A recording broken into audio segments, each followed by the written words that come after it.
and to the republic for which it stands, one nation, under God, indivisible, liberty and justice for all. Will the clerk please call the roll? Councilor Ledeen. Yeah. Councilor Van Sickle. Councilor Bender. Here. Councilor Sweeney. Here. Councilor Fennessy. Here. Councilor Elm. Here. Councilor Ludwig. Here. Councilor Sutherland. Here. Councilor Kern. So he called me this morning. He's okay, excused. And Councilor Grasky. We do have a quorum. The first item on the agenda is discussion of the 2022 General Fund and Capital Improvement Projects budgets. All right. If there's no opposition, I'd like to establish some basic ground rules for this meeting. Don't worry, they're simple. This will be for the sake of efficiency and organization of the meeting. We'll take each department head one at a time. Once the councilors have the floor, simply ask all your questions, and when everyone is done, we'll move on to the next person and so on. So we will start with the mayor. Mayor Payne. Thank you, Mr. President. Good evening, councilors. I will try to keep this introduction and hopefully this meeting as brief as possible, but I did warn you this could go a while. That's why we have food. So let me start there. When I'm done speaking here, I intend to grab some pizza and go back to a spot up there. So councilors, please don't feel uncomfortable about taking some food up there. I appreciate you indulging me on a beautiful June evening. I want to say thank you to the department heads as well. Please also feed yourselves, and if there's leftover food, as I expect, feed your families as well after this. I want to talk a little bit about what this is. Most of you have been through the priorities-based budgeting process over the last few years. As you know, it's evolved, and we've tried to take the best from each year and improve upon it while letting go of some of the parts of that process that weren't very efficient. So one of the things I liked most about the last year's process, where we didn't meet but instead did this virtually with worksheets, is it gave you all a little bit more time to think and process this. What didn't work as well is that there just wasn't much time to engage with department heads about some relatively complex policy. And so that's what the point of this meeting is. It is for you to understand these proposals, not to debate them. I want to emphasize that point because there are dozens and dozens of proposals here. It would take us all night to truly argue the merits. The goal is for you to understand what is being proposed, not to truly discuss it. That will take place during the budget when we actually propose it. So as you ask your questions tonight, again, please make it so that it's for your own understanding. Many of these things will be relatively straightforward, but obviously some of them are fairly complex, particularly those that have come from department heads where they've sometimes put years of work and research into these efforts. I want to go through the process not just of ranking these, but of our whole budget. So when you leave tonight, or even as you're here, if you've had this document for a few weeks now, if you feel comfortable ranking your priorities tonight, by all means, rank them and leave them with us. We will appreciate the brevity. Failing that, take the week, take the weekend, and try to turn these in by Monday, or let us know when you expect to have them in. But we want to use these to get to work on the budget right away, and there's going to be some homework for us to do once we have your numbers back. I've been asked whether we will have multipliers on any of these priorities. That's covered here in the instructions, but just so you know, the general fund priorities will not be multiplied in any way. We are going to take your priorities. You'll notice you have more votes than last year because there are more proposals, but we're just going to rank them and we're going to show where the priorities fall because these are more or less all new priorities. Some of them are ongoing variable expenses, but we just want to know where these stand. The CIP is a little bit different. That is a 5-year document, and therefore there are some projects and funding items that have been sitting there for years or are ongoing, other things that have been deferred, meaning they sit in the approved document, but they have no funding attached to them. So we will rate those things much higher. Where you or previous councils have actually adopted or approved proposed plans within the CIP, we want to keep some consistency, especially for department heads that are doing the planning. So the items that already exist in the CIP, will be and are funded are going to get a 50% bump on your priorities. If you vote for things that are already in there, it's going to be rated higher. If you vote for things that are in the deferred list, it's going to get a 25% bump as a recognition that the council supported it in the past, we just didn't have the money for it. Again, it's to build some long-term consistency. Obviously, new proposals are only going to be rated with the numbers that they get. That's going to make it difficult for new proposals to get funded next year. However, if we keep using this process year over year, as you'll see now a couple years in, if a new proposal may not be funded next year, but it could get onto that deferred list, making it much more likely to be funded in future years. So I hope that's clear, and I'll answer questions in a moment. You're not going to see the numbers from tonight's meeting until we present the budget. It'll be part of the budget presentation. It's going to take us a couple weeks to put them together.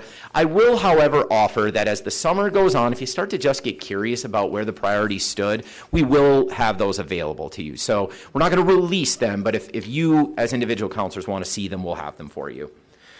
A couple of warnings. I want to make sure I covered all of that in the process. Obviously, as you know, we can't fund everything. This is not an exercise that will result in all of these projects or proposals getting funded, obviously. But I want to say the city's doing fairly well financially, and we have a lot of new and extra sources of cash. And so there is an opportunity to fund more than we otherwise would, especially when it comes to the CIP. The budget is a complex process, and this is just a tool. It's a tool for those of us that will assemble the budget, and it's going to be a tool for you as well. I want to restate my goal for this. Every single year, the point is not to use this to construct the budget. The budget is far too complex to do that. The point is to allow us in the administration to present to you a budget that you can pass. We want to make sure that you are heard in this process as early as possible, that you've elevated ideas with enough time for all of us to research them, to vet them so that the whole council can understand them, and then present something that most of you are going to be pretty comfortable with. I was pretty proud of our budget last year. I think most of you, or all of you, were as well. There was something for everybody. And that's kind of the goal here as well. We want everybody to be able to go and say that you did good work as a city council with this budget. And that's what this is about. So please speak loudly, speak clearly in this process as you can. A couple of those sources of cash, I see dollar signs in a few of your eyes. Obviously, you know about the American Rescue Plan Act. The city of Superior is receiving $17 million from the federal government. That's going to require more or less its own budget this year. It's a lot of money, more money than we are used to seeing in the city of Superior. That's going to dramatically change this process, but this tool is going to help with that. I'm also pleased to report we are going to have a substantial budget surplus this year, well over $1 million, and I might even be lowballing that number. So as you'll remember from last year, we have a new ordinance. I will present a budget for that as well. I hope to use these priorities to at least get an idea of what you support. But I'll be reporting on that pretty regularly to the Finance Committee as well as the summer goes on. The reason I'm not reporting it right now is because we still don't know those final numbers, and there's a couple of moving parts within that as well that we don't necessarily know that every dollar is spoken for yet. Speaking of ARPA, I know the federal relief money, I know you have a lot of questions about it. I will answer what I can tonight. My primary researchers on this, of course, are Ashley Putz and Nick Raverty. But I want to caution you that we still don't have all those answers. The Treasury Department has released the interim final rule, which gave us a lot of information. Some of that information changed when they published their frequently asked questions document. We expect more of the information to change in July when they publish the final rule. That may even still leave a lot of doubt. But what we know right now is that for Superior anyways, what is most eligible are broadband, stormwater, and wastewater infrastructure projects, but also funding a lot of operations for local nonprofits.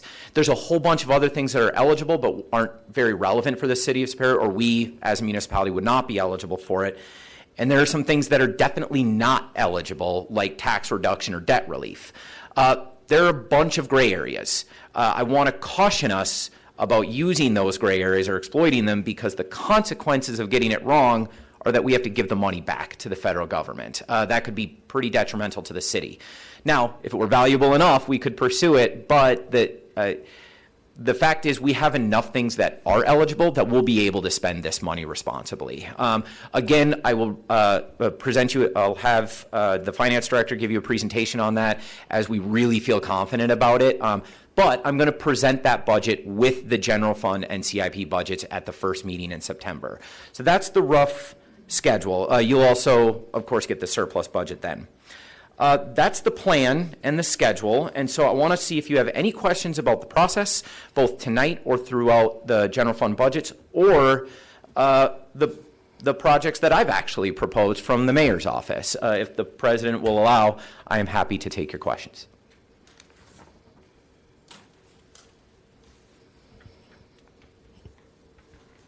Councilor Fennessy. With so it sounds like you want to do a separate budget for the ARPA money? Yeah, I think we have to. Originally, I'd planned to work it into the CIP. Most of the eligible projects are capital, but the federal government has some pretty strict reporting requirements, so I think we have to have a budget, even if that budget sends it into, say, the CIP. Okay, and is the idea of using that money is it for new projects, or can we simply take a project that qualifies from the CIP, pull it out of the CIP, and use it? If it qualifies, we could take it out of the CIP and fund an existing ready-to-go project. There are plenty of restrictions on that, but they do emphasize in a lot of infrastructure, especially, that you are providing a new or better service. So, for example, if we were going to fund a wastewater project, they really don't want to see something that we already budgeted, that we know how to fund it. They want to see something new that creates a new benefit. Okay, yep, that was my question. Thanks.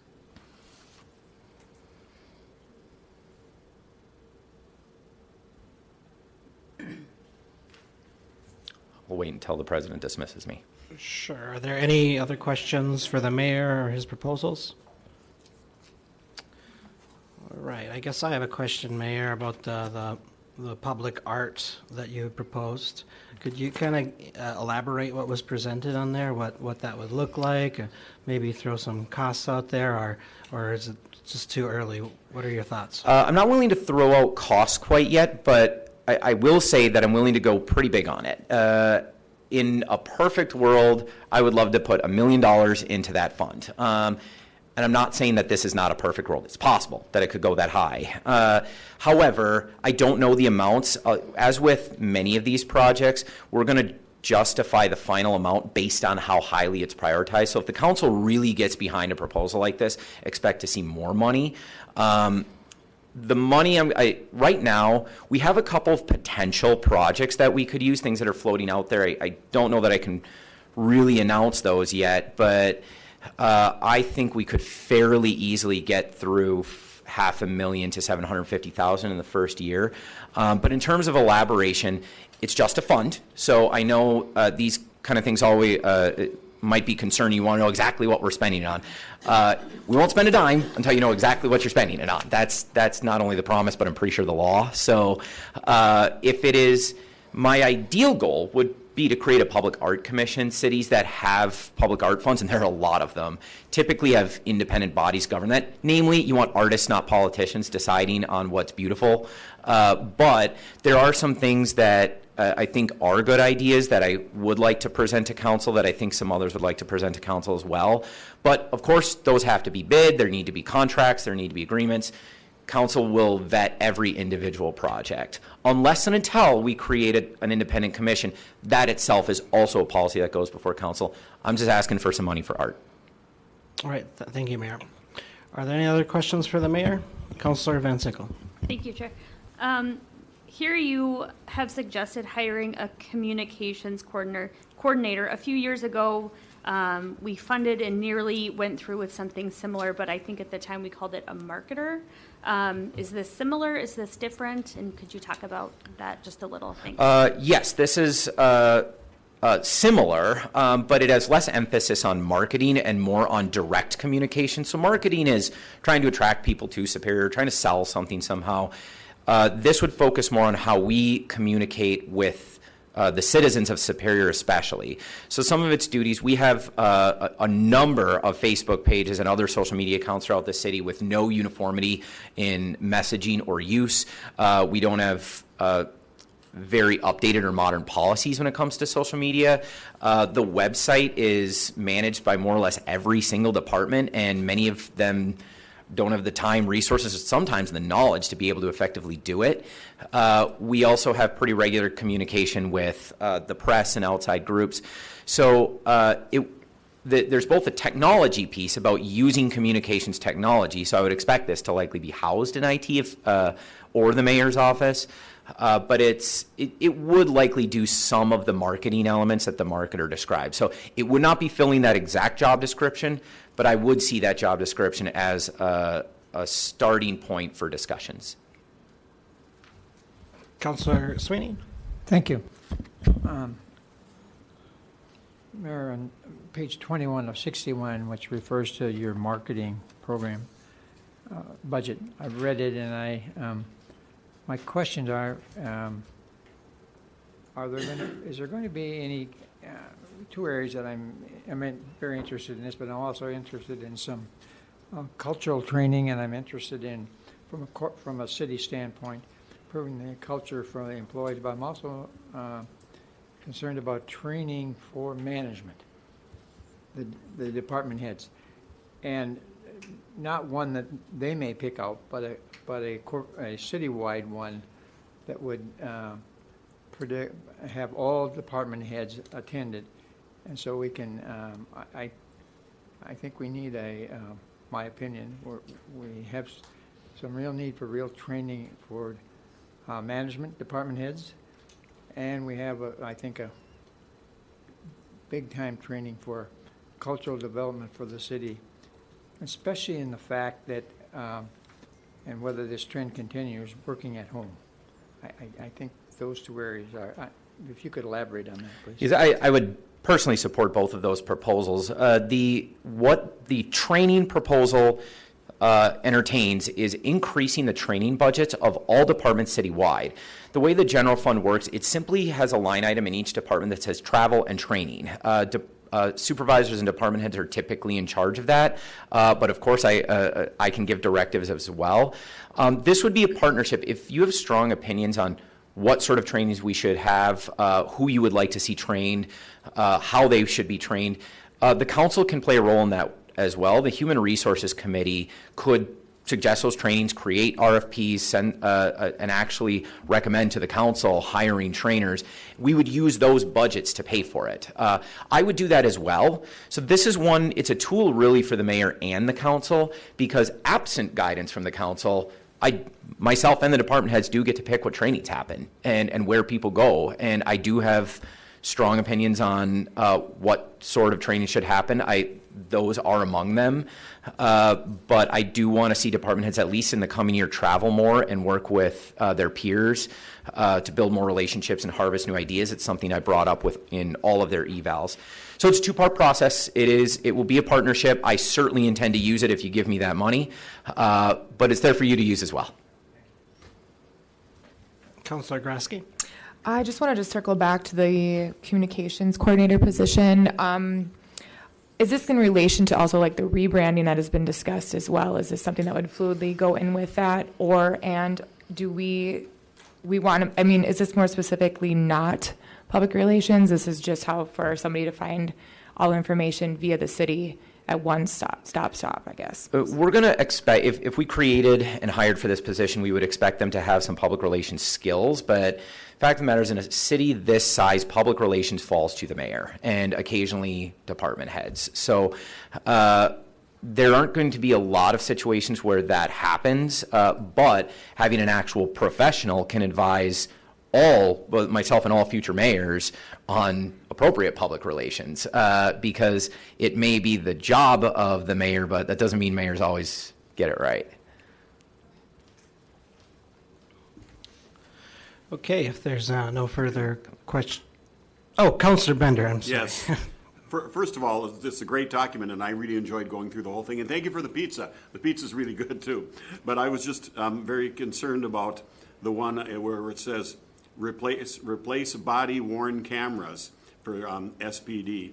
And of course, that's, after we've seen everything that's gone on nationwide, we know that that's very important to do. So we really need to make sure that that happens. I'll let the chief speak to that if you have questions.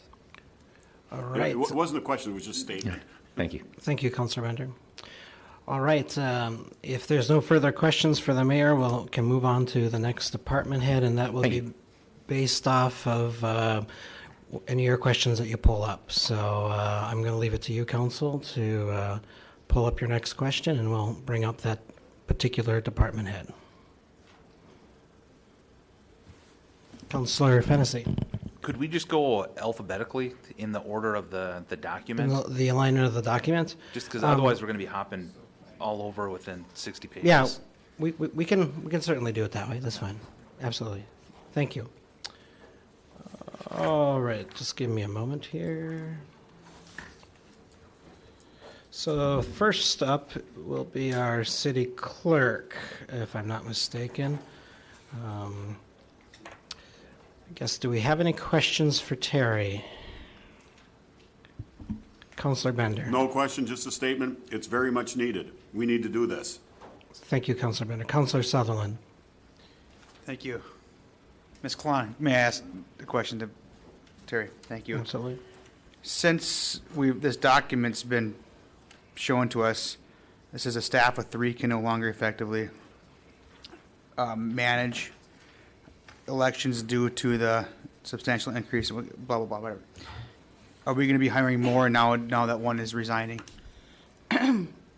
Well, you will see on the next council agenda on July 6th, the mayor bringing forward his recommendation Okay. for my replacement. And also, I believe there's works in place for a special HRC meeting to fill the position that is now vacant. This would still be an additional position to that department. There would still be 4 people in there. Even with a transition going on, last year we did 774 or 7,745 absentee ballots compared to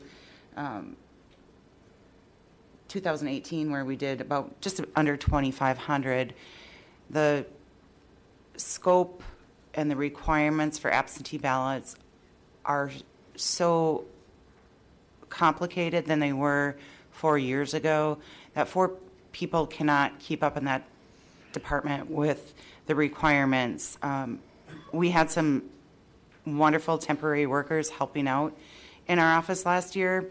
With COVID, that was another challenge, but going forward into next year when we have the midterm elections, I just don't understand and can't wrap my head around how 3 people can continue to do that. I don't have a stake in this decision anymore. It's going to be the mayor's decision with the new clerk and the administration going forward.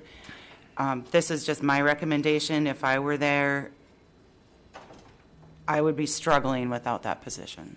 So it's fair to say that's going to be a total revamp in your office? Yeah, Okay. and that's going to come to the mayor and the leadership Okay. and the new clerk to formulate that. And Absolutely, I agree. If numbers keep climbing with absentees, we need to adjust, adapt, or get out of the way, so. That's the question I had for you. Thank you very much. you're welcome. Are there any other questions for the clerk? Councilor Fennessy. For most of us, we go to, we vote. It's one day, either it's the one day that we mail in the absentee or the one day that we go to the polls. For you guys, it's a much longer window, even before the absentee window starts and even beyond the window of the absentee. Can you just kind of take me through like how long, because if this one position is for the election cycle, I know that's not just one day or even 1 month. How big of a window is that where you guys are working tirelessly to efficiently do the election, and could that window be fulfilled with temp employees, or does it have to be somebody who's who in and out knows the That person really needs to know the WizVote system, which is our internet-based registration system through the state of Wisconsin. It used to be, when I was first hired, and probably up until 15 years ago, elections probably took up about 25% of our time. Now that one position is, I would say almost 100% of one person is dedicated to elections, even when there's not elections going on. Camila right now is working on postcards that are coming back from the state regarding voter registration, whether people want to stay registered because they haven't voted in 4 years, or they haven't voted in the last election via absentee and they were signed up to vote. It just doesn't stop. It's a full-time position. Okay, thank you.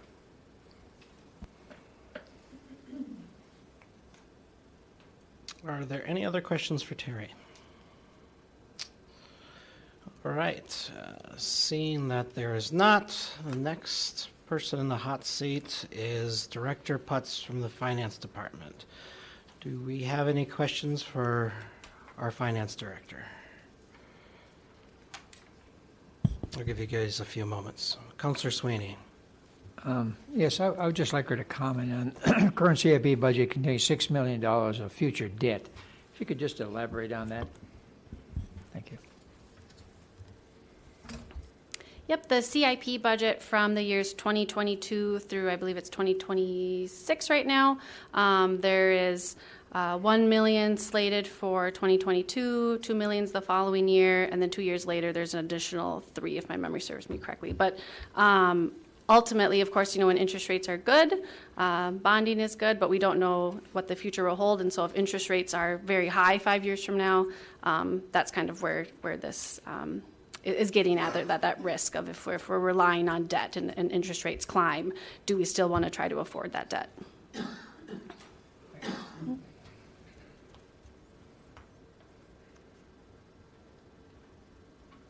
Are there any other questions for Director Putz?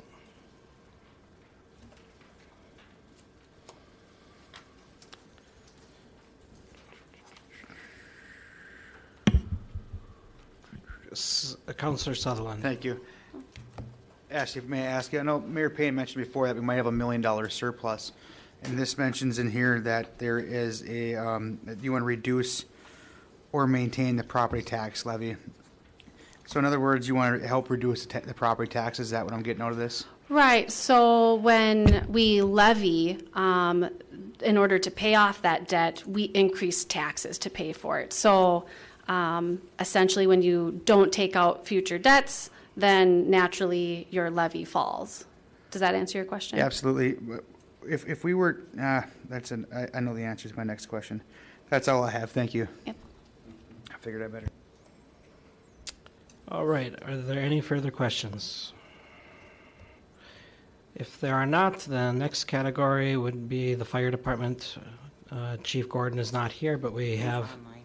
Oh, I'm sorry. Chief Gordon is online if we have further questions. I know we asked several last week, but we also have Battalion Chief here. So, all right. Is there any questions?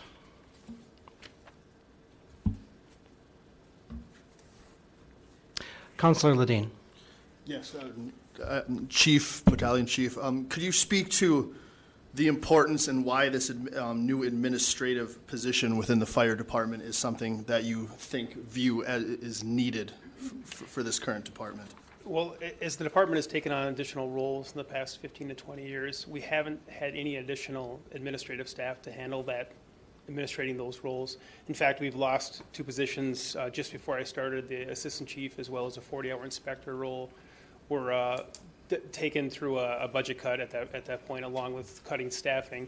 As we've gained the staffing back on the union side, on the firefighter side, we haven't gained any administrative staffing back on our side, which puts a lot of burden on the 4 staff members, the 3 battalion chiefs and the chief as well.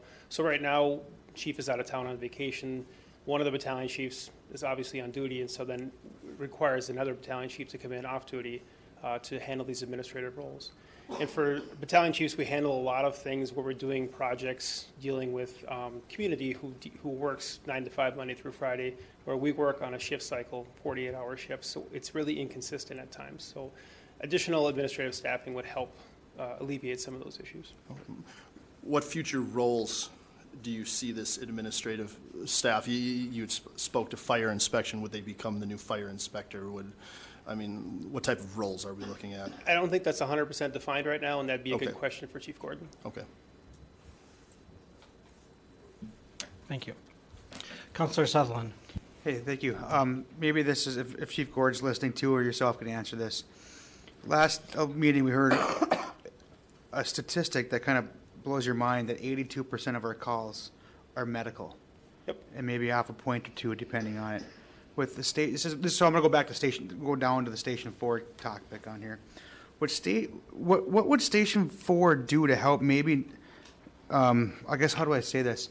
We're driving $1 million rigs to a medical call. Would Station 4 help alleviate that and then have a backup plan just to stop us from doing that?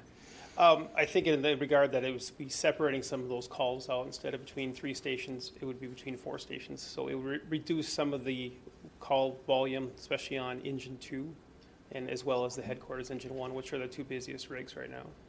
So, just to I guess the idea on that would help spend some money up front and help alleviate costs on the rears with sending out $1 million rigs to medical costs. If you could have another rig that's smaller than that going to medical calls. Yes, especially with the new tower coming this fall, you're dealing with a pretty large apparatus. The fewer medical calls that rig goes on, the better off we are for longevity and having that apparatus in service for a full 15 years. Living in an area where I think every day we see a fire truck go down to a certain area in Billings Park there to a certain high-rise there, wondering, I always wonder why we're sending $1 million rig to a fire, but if this could help eliminate that, and I get it, so it's easier to talk about it, and there's a reason why you have to, I get that. But with the 4th hall, that would help solve that problem in the future, in other words, and that would be nice to see. Yep. Thank you. Councilor Sweeney. I just want to verify the numbers I'm doing this from memory, but I think there were around 4,100 calls in the year. We ran 4044 last year, 4044 last year, and I checked today, we're about 40 to 50 runs ahead of last year.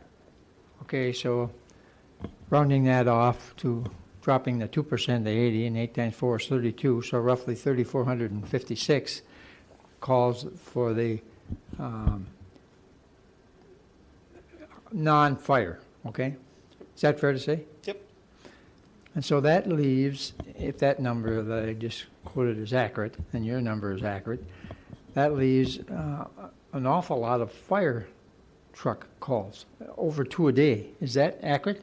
Yep. So that would include... There are 2 fires a day in the greater city of Superior?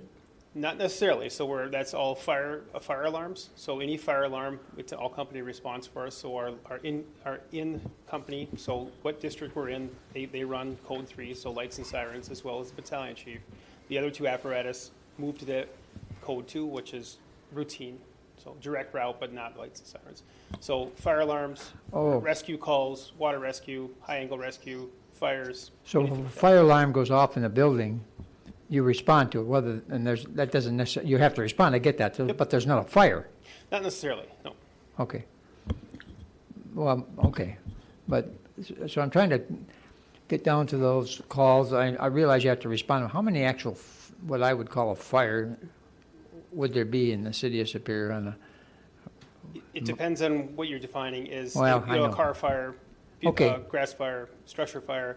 I'd have to look at our Okay, I just but don't have it off the top of my head. is it fair to say building fires, home fires, and that have decreased drastically? Oh, absolutely. If you look at the statistics, and since 1980, structure fires have decreased drastically, and mainly through fire inspections. Right, no, and the Programs like that. city's done a good job, fire department's done a great job with fire, smoke alarms and all that, and education, I get that, okay.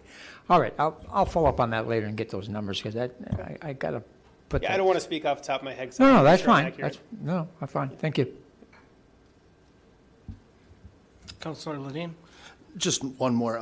If you could elaborate, Chief, on the challenges that you see for the fire department right now and moving forward. Like, what are they in general? What do you feel your department really needs and can work on, or needs from us, I should say? For us, for support, like I said, having additional administrative staffing will definitely help us function better. As you know, we're great. We have additional fire staffing. As of a couple of years ago, we've been able to get up to full staffing with our hiring.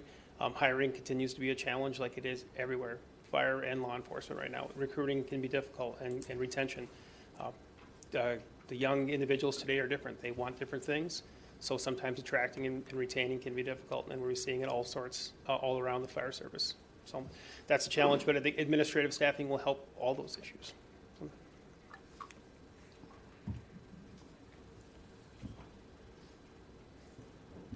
Councilor Sweeney? Yep, can I just ask one more question? The fire, the airboat. Yep. Is 75% going to be funded by an outside source, federal government or whoever, right? Yep, it's a FEMA port security Right. grants. Yep. So the city's going to provide 25%. Yes, sir. What is that 25, put that in dollars, can you? I could tell you that the grant was for $300,000. Oh, okay, that's what I wanted. Okay. So 6 is, okay, thank you. Councilor Fennessy. Can you, I actually think it's kind of, yeah, although with just the way it worked, that you're here instead of Gordon, because I wanted to ask you from your perspective with the request for a fire chief. Oftentimes it'd be easy to say, yeah, of course Gordon wants an assistant fire chief because, you know, that it takes some stuff off the fire chief. But can you, from your perspective in your position, can you kind of highlight some of the benefits that you see and maybe some of the inefficiencies without having that? If we had that in place, you know, we could do this with an assistant position. I guess one of the things would be that the task force is being, I don't know if you guys have heard of the Wisconsin Task Force 1 Urban Search and Rescue Team. That is going to be up for, the bill is up right now. So if that passes, we'll be back as members of that task force. And the management of that is having an individual that's there every day, Monday through Friday, to be able to manage the training on that and the coordination with the state on that as well. I myself manage our hazmat team, which is very similar. And so dealing with me is, depending on our schedule, I work 2 days during the week, and then I don't work until the following week. So getting things done Monday through Friday at times can be a challenge, which requires me to do work either from home on my laptop or coming in to the station on my day off to just do, you know, meeting, a 1 hour meeting, phone meeting, you know, emails and things like that. So having a person in that role that, besides the chief, that can assist in kind of that between operation and administration role to fill in some of those spots during the week would be beneficial for us. And because when you have to come in on your day off for a 1 hour meeting, that's overtime, right? It is, yep. Right. Because I guess when I first saw this, I reached out to Chief Gordon. I said, well, why, you know, when you're at vacation, why doesn't one of the battalion chiefs just step in and do it?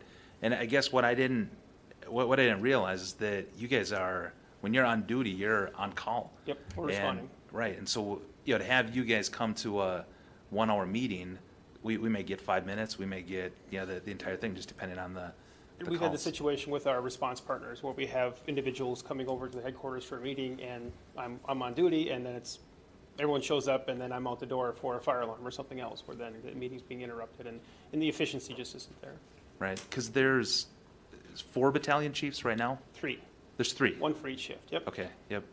Oh, not 1 for each station. Yep, Right. Well, 3 stations, but it's 1 for each shift, so we have platoons 1, 2, and 3, and the battalion chief leads each platoon. Okay, yep. All right, thanks. Are there any further questions for the fire department? Good ideas. All right. Thank you. Moving forward, Cammie from Human Resources would be next. Any questions for our HR director?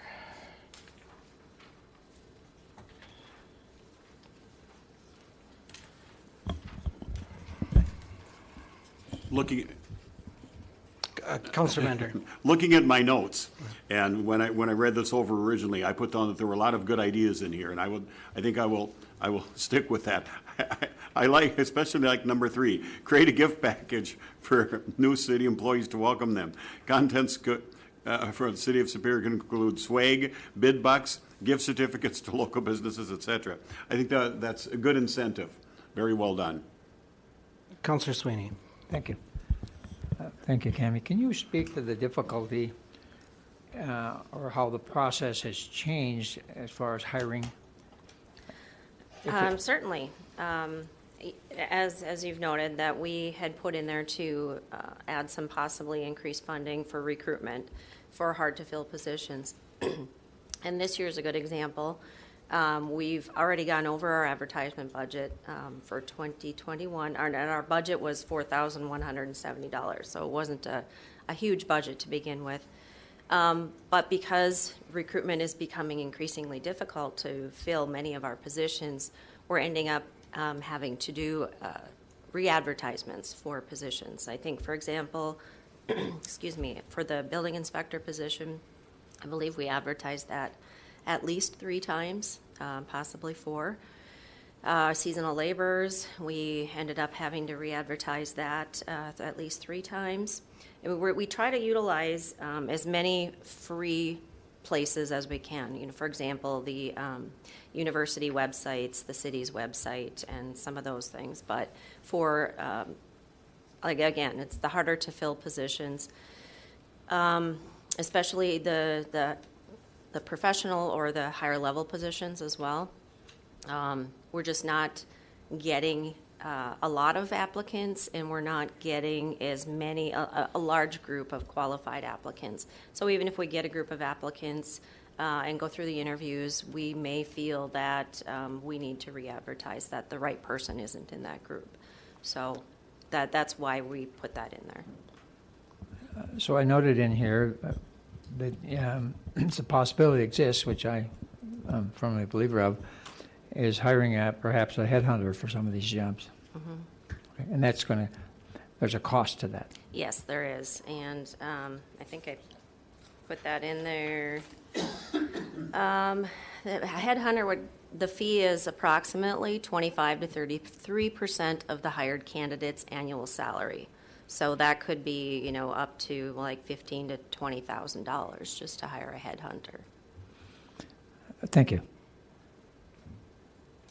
Counselor Sutherland. Cammie, is this like something that you're seeing all around, having a hard time finding qualified employees for these positions? Oh, absolutely. Or is it just our organization? So it's everywhere. Yeah, I mean, it's everywhere, not just in our local area, but all over the states and the United States. And yeah. the term headhunter, I mean, caught my attention, but it's like a broker that's going to collect 27%. Do other organizations, municipalities use these headhunters? It's not been done in municipalities. I haven't heard of it being done on a regular basis in municipalities. I think that they are looking into it. You're going to see it more in private organizations. Okay. Thank you. Welcome. Counselor Fennessy. With that, so the fee for a headhunter, 25 to 33%. How you do that 3 or 4 times, and you just hire someone to do it. But how, like, looking back the last year, how many times would have you said it would be really nice to have a headhunter for this position? To be honest, really the only one would have been building inspector, I think, this year. So it's not a very common No. thing. Okay, that makes more sense. Okay, thanks. Well, Counselor Sweeney. I want to just elaborate on that for a second, if I can. Many times people use a headhunter because they don't want their name out there. And it's done in, I wouldn't say secrecy, but it's done in, the headhunter does all the work and then presents it. So sometimes you get somebody of a high quality who's just maybe looking for a job, but they don't want to advertise it. So there is advantage. Sometimes that figure can be negotiable. Are there any further questions for Cammie? Counselor Ledeen. Cammie, when I hear you talk about the difficulty in hiring people, I guess my first question is, do you see our wages, our benefit packages as competitive with this area? I mean, do we see that as an issue at all when it comes to hiring? We haven't. seen Okay. that. We did, for example, the building inspector, and I don't know if you remember, we did just increase the wages. Right. Based on a recommendation that we were way below what others in the state were advertising and also not having any luck. So we fixed that problem and that one. I think when, for example, for police and fire, that was mentioned. I don't think that issue is a wage issue as far as recruitments, more of a probably social issue. But we do, when we do negotiations with our police and fire, we always do a market analysis as to what comparable cities are paying. So we're looking at that. And I think it was in 2015, we did a wage survey of our non-union group to find out where we were and made adjustments in that year. So we do look at that information. And I haven't found that necessarily to be an issue. For example, like our seasonal laborers, we pay them over $16 an hour, and our market or the people, the cities and counties around us are paying $13 and $14. And Are they still having the same problems? And that they're we having are? the same problem too. So.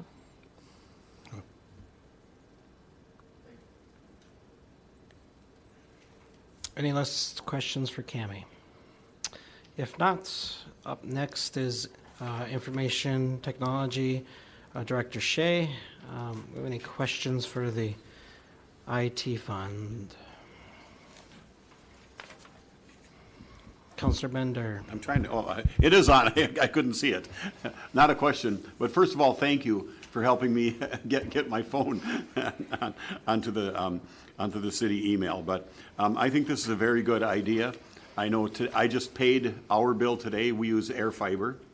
And there are many communities in Wisconsin and also nationwide that provide complimentary Wi-Fi service within them. I think Sheboygan is one of them. And I know I was very, very impressed when my wife and I were there on vacation that we had that. So I think this is a very good idea, and thank you for coming up with this. Thanks, Councilor Bender. Any further questions for Dan? Councilor Sutherland. So the Connect Superior, that would be something we could talk about when we do that. Is that what we're gonna talk about that right now, or is that something we're gonna talk about when it comes to the ARPA funding? We can talk about it now. This is the information technology request. Okay, just for transparency, if let's say ARPA does not allow us to do this, is that gonna go back on the taxpayers to fund this? Mayor Payne? ARPA allows the Connect Superior project. They do? Yes. Okay. You still have the floor, Councilor Sutherland. Yeah, no, that's. Councilor Ledeen. With that, Director Shea, have we gotten into talking, and maybe Mayor, this is for you too, about how much of federal money are we willing to put to this project? Do we have an idea yet? Have we floated those numbers? I'll direct a lot of the finance questions to Mayor Payne here. So, Okay. Mayor Payne. A lot. So it could be nothing. The original strategic plan we were presented envisioned, regardless of how much we spend using ARPA, the project is still owned by the public and supported into perpetuity by the users, not the taxpayers. And so we could do it with no federal grant money. It just strikes me as a major missed opportunity if we didn't. Because the front end user, we would have to do some form of bonding that we would have to secure to people's properties. It's a complex financial mechanism if we don't use grant funding. This was what ARPA's for. It was one of the principal purposes. They describe in the rule projects more or less identical to Connect Superior. It's what most cities in the country are using it for. And so at least the ones that are working on major internet projects. So I'm sorry, you asked me the number. My mind, about $10 million. $10 million. Okay. Just for own personal, I think this is an opportunity that needs to be done on top of it. And if there is federal money out there, then it should be used for this. And let's get the ball rolling. Thank you, Councilor Elm. Thanks. Do we have any further questions? Councillor Fennessy. Director Shea, in your opinion, is this, what problem is this solving the fiber? Is it solving a speed problem that we don't have? Is it solving a connection problem that we don't have like they have out in the country? What problem do you see this solving? I think the price is what most people would point to, and level of service. I think when you talk to people in the area, no matter who they have currently, they seem to be upset with the level of service and what they're paying. They think it should be a lot less, and that has to do with just not a lot of competition in the area. So I would say that would be the two problems that we'd be solving directly. And so the level of service, what would if the city had this, the level of service would then be coming from the city, correct? It would be coming from the city if we hired city employees to do that, or if we outsourced it. But yes, the burden would fall on the city. The buck would stop with us, correct? Okay. And in what way would we be able to provide a better service that's not being provided now? Hard work. We would have a direct stake in it, as we would be users of it locally. It would be a lot of work. It'd be a challenge, but anything worthwhile is. We would have to, get our shoulders into it and provide the service that our citizens are used to and expect. Councillor Fennessy, I could also elaborate a little bit. Again, with the Connect Superior project, the infrastructure is separated from the services of the internet provider. So the concept behind it is having multiple internet providers on that infrastructure will have the competition. So if you have issues, with that internet provider, you could go and switch within a minute to a different internet provider. So it breaks down some of the monopolistic practices that would also encourage better customer service. So I don't know if that assists in your question. Yeah, I mean, a little bit. I guess I'm still not tracking the service, what we would do to provide a better and a higher level of service that's not being provided now. Fiber in general is just more reliable.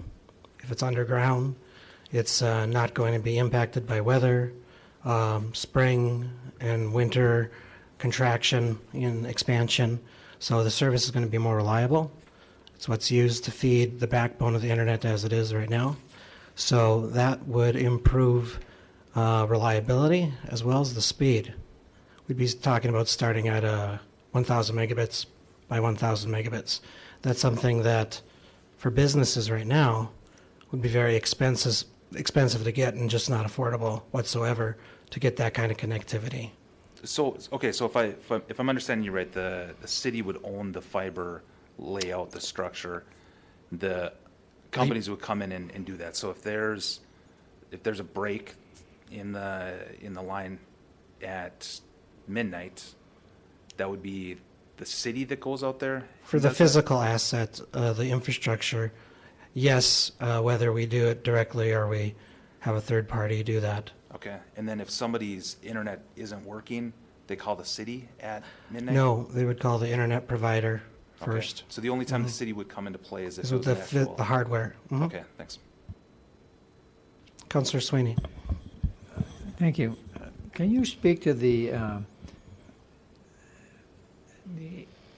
network within the city, all our computer system, and specifically to the security of it? I hear every day somebody has invaded something, and now they're going after what I recently read is governments aren't exclusively eliminated from this process of.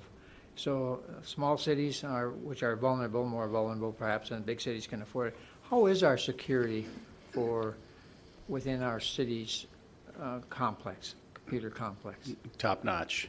And I say that, and I've had this discussion with the mayor before, I hesitate to go into any detail on what we do just because right. You should, I just find it, not to give any ammo to anyone that would be interested in that sort of thing.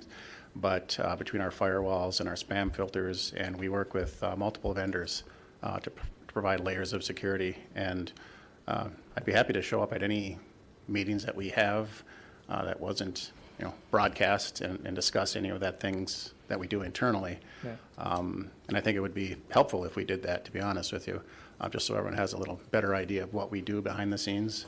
But yes, excellent question, but the short answer is top-notch, in my opinion. Okay, that's what I need to know.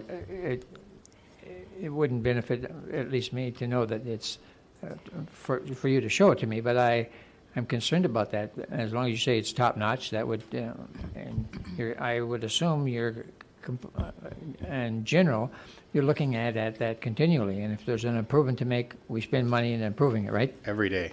Okay. Every day. So our budgets are adequate in that area? Yes. Thank you. I believe so.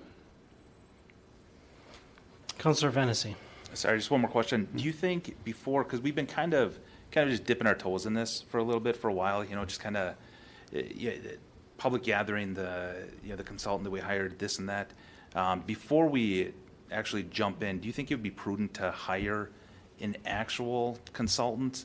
Because the reason I ask is the first consultant, if you want to call it that, ended up recommending that you hire us. Here's the proposed thing, and by the way, we're the only ones that can do that. So do you think it would be prudent to get an actual unbiased consultant to look at the numbers that they factored, the estimates that they factored, the reliability, everything?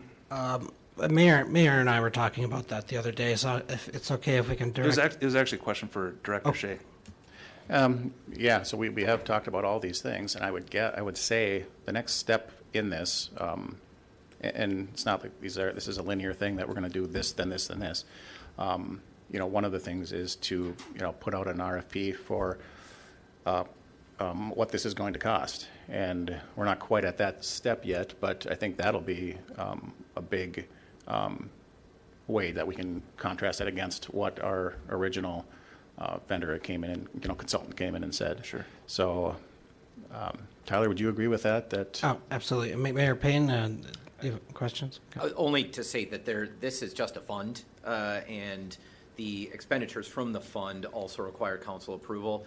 So one of the next steps is project management consulting, and that would either have to go out to bid or that process be waived.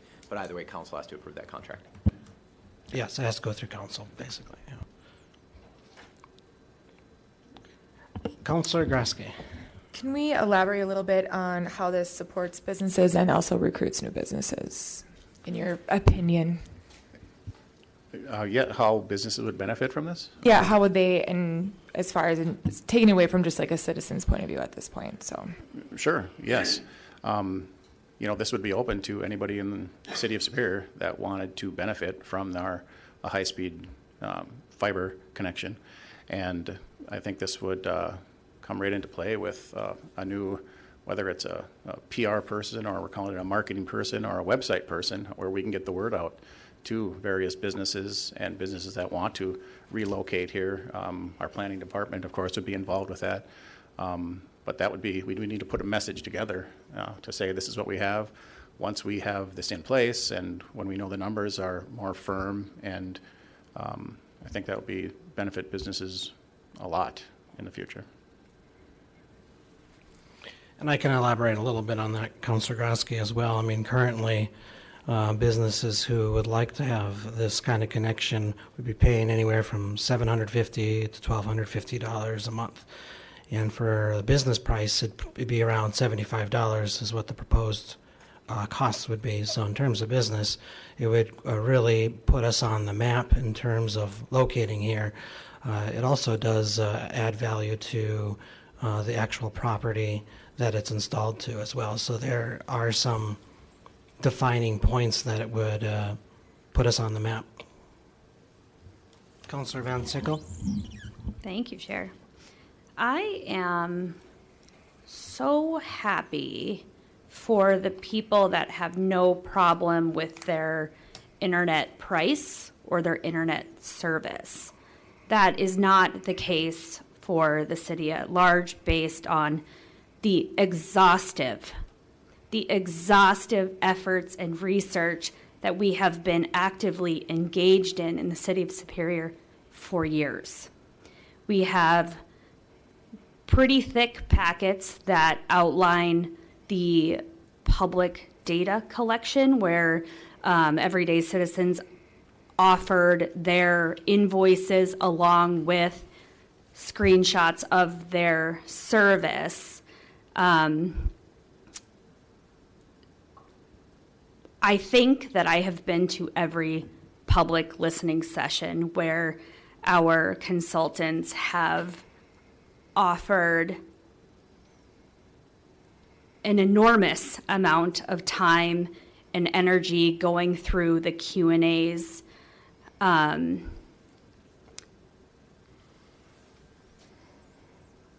For context, I tried to attend one of these meetings in Eloise where I lost service and was dropped. I have been dropped from HRC committee meetings, and that threatened quorum. For contrast's sake, I have attended and chaired a public works meeting from a fishing dock in Alaska on municipal Wi-Fi, and had no problems connecting. My question, though, is I have a couple of questions. One, before ARPA materialized, we had an estimated price point of about $55 a month. I know with my current provider, I have terrible service in the way of performance and customer service. And they, as you likely know, just indiscriminately raised that price. So my question is, if it was $55 a month, approximately, before ARPA, how does that impact the potential rate now?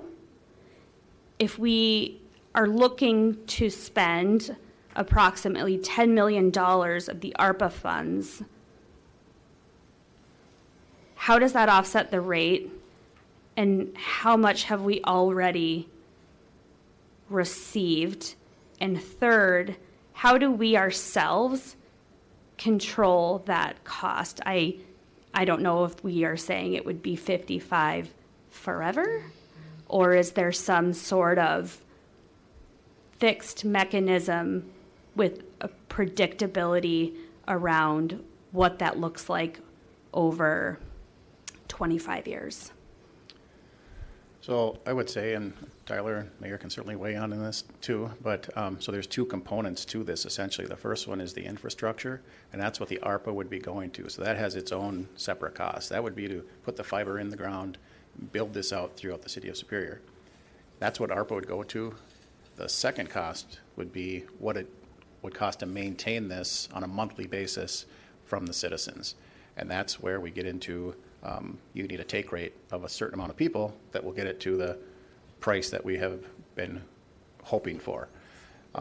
We are not to there yet. We're not to that point yet where we are getting citizens to sign up for it or give us their pledge to it. But that would be the goal for the second part. So that's how the ARPA would affect. That would affect the infrastructure, the first part of it.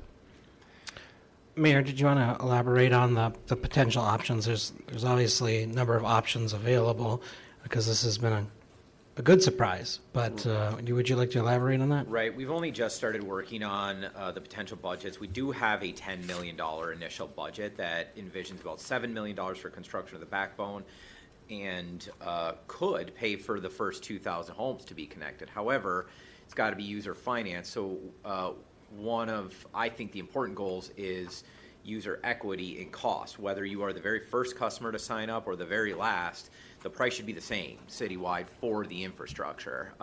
The price may vary, when it comes to ISP services, and but that, of course, you'll have your choice in the within the market for that. But our costs will be steady in terms of construction. After construction, so yes, it does reduce the cost for initial construction that users have to pay that they otherwise would have paid. I hope that reduces the cost for everybody. That would be my goal, regardless of when you sign up. ongoing, you'll keep paying those costs for maintenance of the network.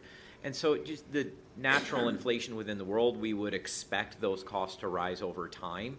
But not only should they be lower upfront now because of this investment, if we invest these funds in there, but it should prevent cost increases well into the future. The other thing, I know cost increases are scary to hear, just reemphasize the point that the incumbent, the actual providers now, are regularly increasing the cost at a much higher rate. If I could, Mr. President, one more point I just wanted to clarify. Director Shea is doing an admirable job defending this proposal and arguing for it, but it's not actually his proposal, it's Councilor Elm's. We just formatted it under information technology. All the other councilor proposals are at the back, and so in my mind, I conceive Councilor Elm as the policy expert here.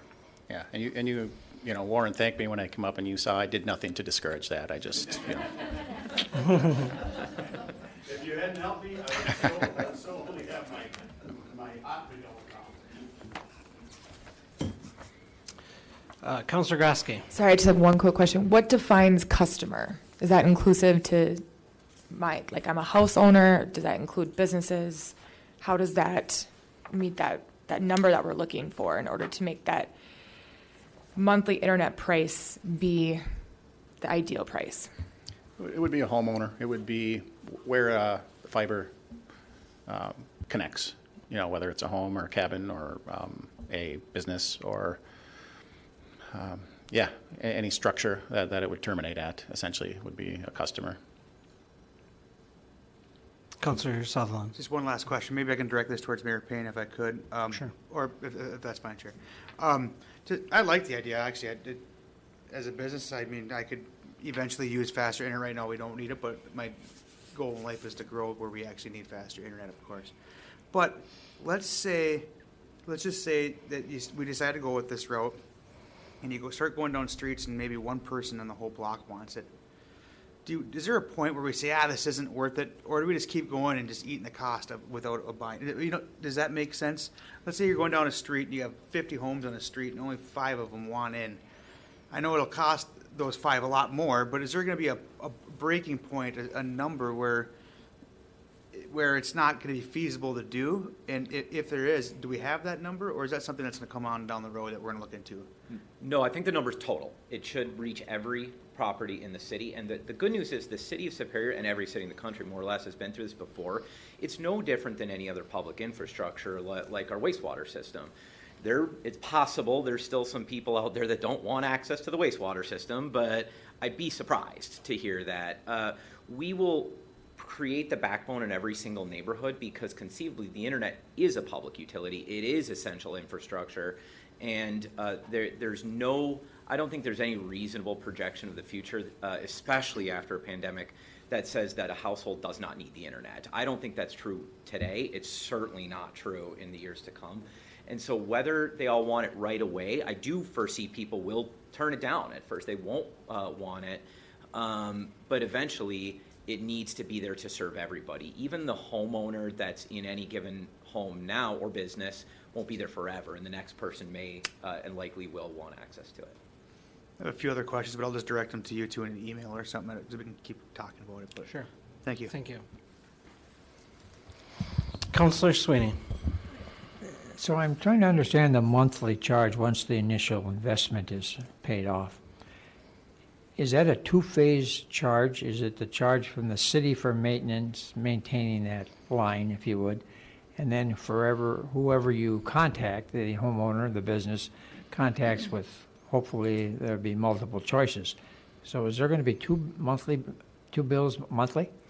You will have one bill, and it's contained in 3 buckets. You have the internet service provider, you have the infrastructure costs, as well as the operations and maintenance. So once the infrastructure is paid off, it'd be roughly around $22.50 less. So your internet bill will be just a little over $30. Okay. Does that answer your question? No, not exactly. Let me rephrase that. Okay. Sure. There's going to be one? Once if I sign up for it and we got the initial, I'm going to get one bill. Correct. And that's going to include the maintenance for the main line, if you would, plus whoever I choose. Correct. And the one bill is is the city going to bill that? That would be my understanding, yes. So then the city bills it, so, and then we pay whoever the provider is that correct? That is what I understand at this moment, and So then we will subject to change depending on No, RFP. that's fine, so- but as of right now, that's, Yeah. and so then we're going to have some department that's going to have to, internal from the city, take care of the accounting aspect of it, right? That's the maintenance and operations, that would Okay. all fall under that. All right, thank you. Thank you. Any other questions or further questions for Director Shea? Councillor Ludwig.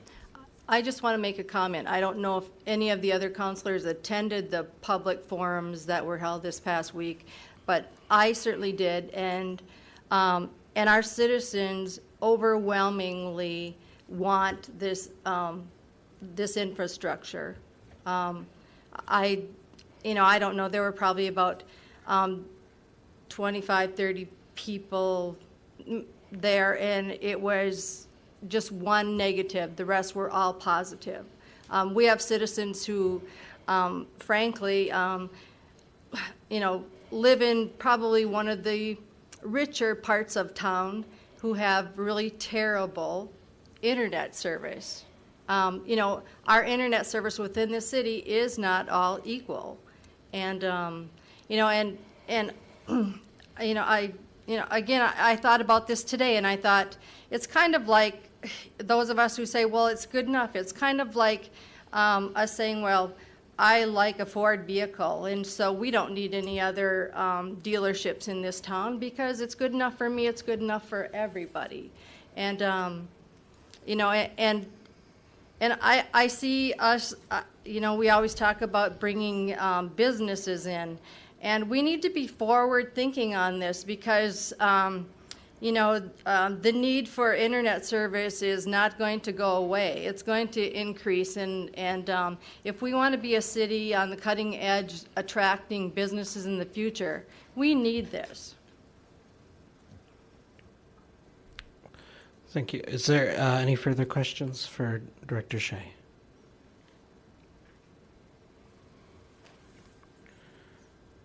Okay, we'll move on to the library. Any questions for Sue?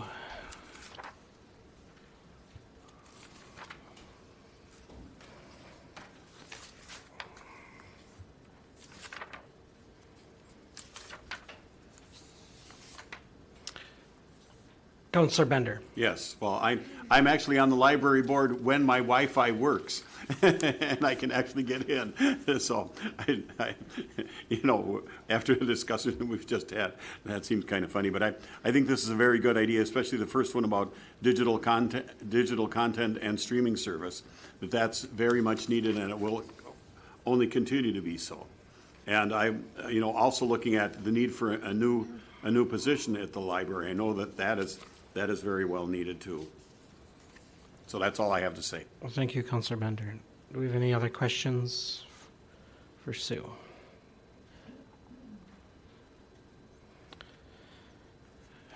Seeing that we do not, we've already done the mayor's office, so I'll move on to Director Cadet, Parks, Recreation, and Forestry. Do we have any questions for Linda?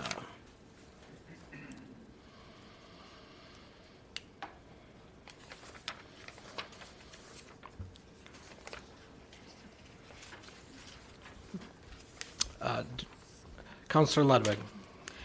Yeah, Director Cadet, I know that we've been talking about hiring this communications coordinator for several years now, and I just could you elaborate on what having this as a full-time position would help in serving our citizens?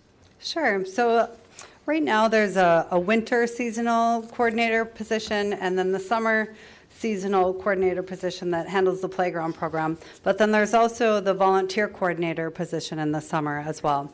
That position primarily handles the adoptive programs, which I know how many of you feel about Act 10, but one of the positive outcomes of that is that we could leverage volunteer support to to help get a few more things done for the community and engage the community. So not everyone wants to volunteer during the times of April to October, or in this year, May to, whenever it might be. So it would help really just overall maintain that relations with the community and those who have adopted various assets. There's also winter adoption opportunities and expanded opportunities with the adoption program. But then beyond that, we get contacted by the high school to work with the senior projects. We get contacted from different organizations that want to do just a service day. And so all of that is kind of divvied out when that position isn't in the office, but every year it's a new person, or we've had the liberty of having the same person a couple summers, but then the training time, the hiring time, and all of that is then lost from the time spending with that person as well. So consistency, continuity, we could expand on that program quite a bit, and then some. Thank you.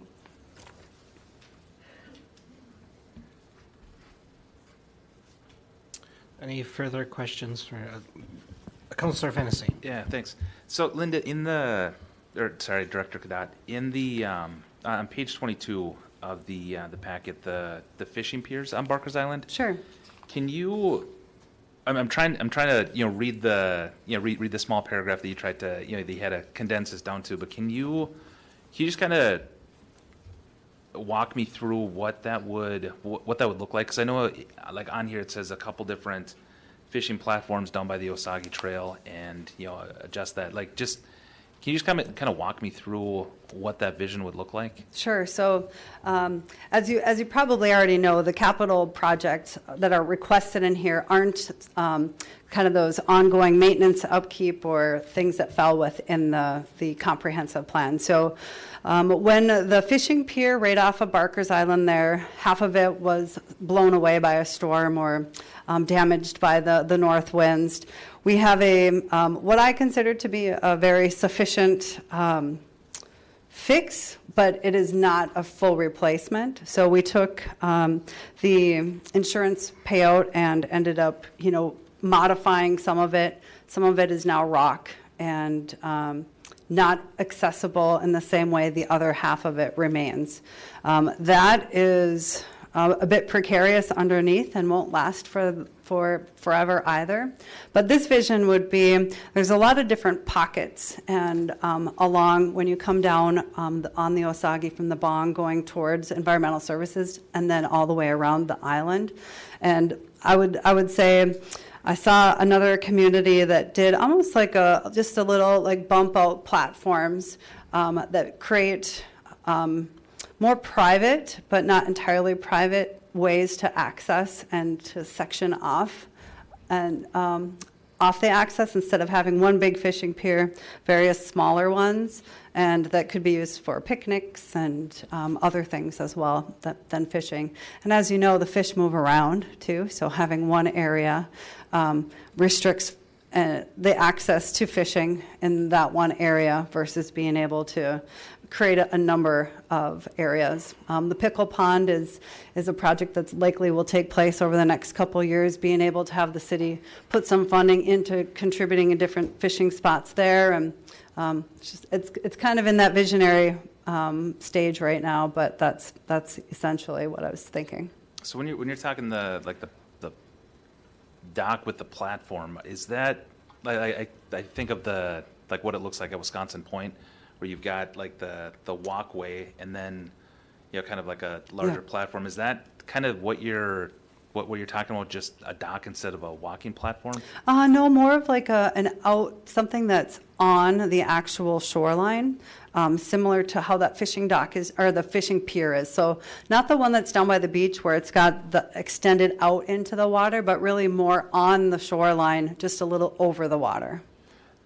Got it. So these wouldn't be docks per se, just no, a smaller version smattered throughout that shoreline, like what we've got now. Okay. Like bump out structures. Sure. Yep.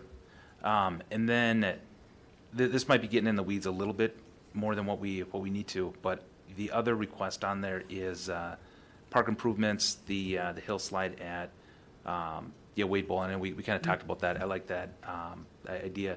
What other park improvements do you foresee needing? Well, I think it depends on if it's 200,000, 300,000, 500,000 that's put into that general park improvements fund. And in there, one of the highest priorities that came out from the community is the facilities of restrooms and kind of some of those, I shouldn't say basic, but more basic amenities. And looking at putting together over the next 5 years of all of the different parks that house the playground program. You would not believe, or maybe you would, the number of calls that our department has with portable toilet companies. And so putting some of those more infrastructure needs in to support the use. And then consolidation of tennis courts, similar to how it was done at Central Park. That's been a very popular project that we've gotten more feedback from other areas as well. And then trying to keep up with the basic safety and infrastructure improvements. Okay, thanks. Councillor Van Sickle. Thank you. Yeah, Act 10 was heinous, but I have a couple of projects here that I feel very strongly about. And I think, Linda, your concept of the ski lodge most captured just the whimsy of the forest in a way that I've never envisioned before. So I just really appreciate the time and effort and vision that you took to articulate that. It's something that I hadn't thought of before, and I think it's super cool. So I'm happy to have this on our radar. Sometimes when I think about park improvements, I get really stuck on, can we just repaint anything that's seafoam green? Can you talk a little bit about where you have seen the ski lodge concept before?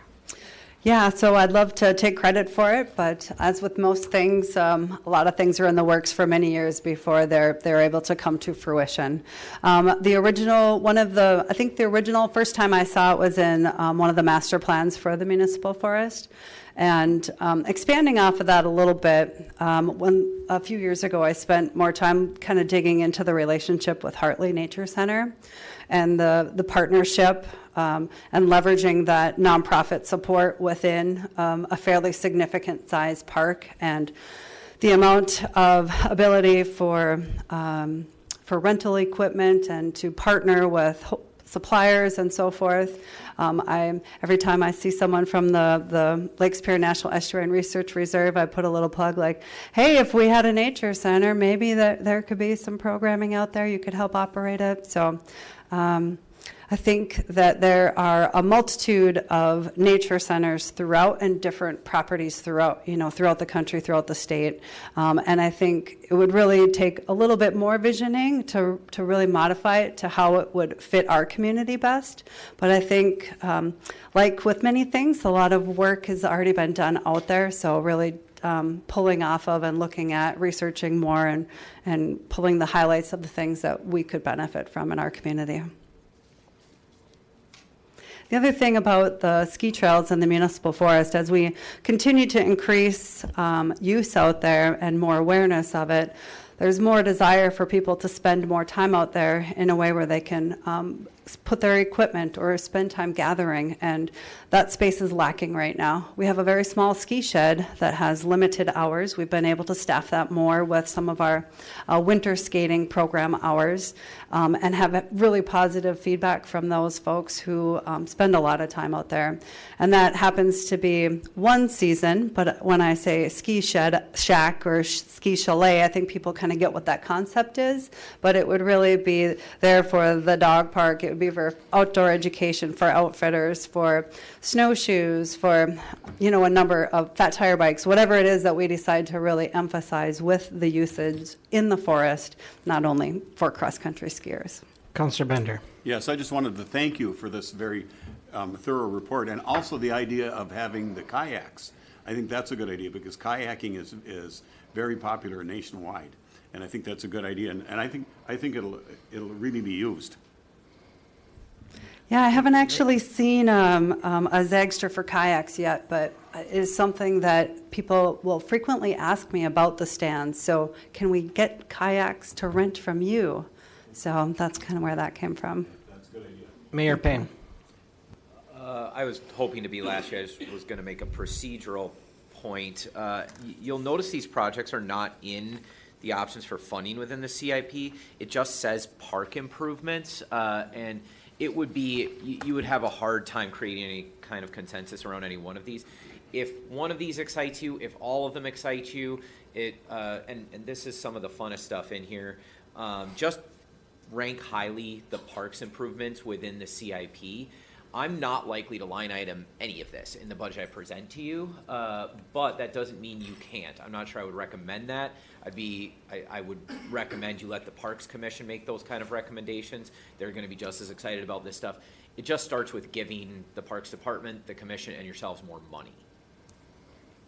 Councillor Sutherland? I'd like to echo what Councillor Van Sickle said. When you see a ski lodge, I grew up out there in Billings Park, with my backyard on the municipal forest. I've been lost out there.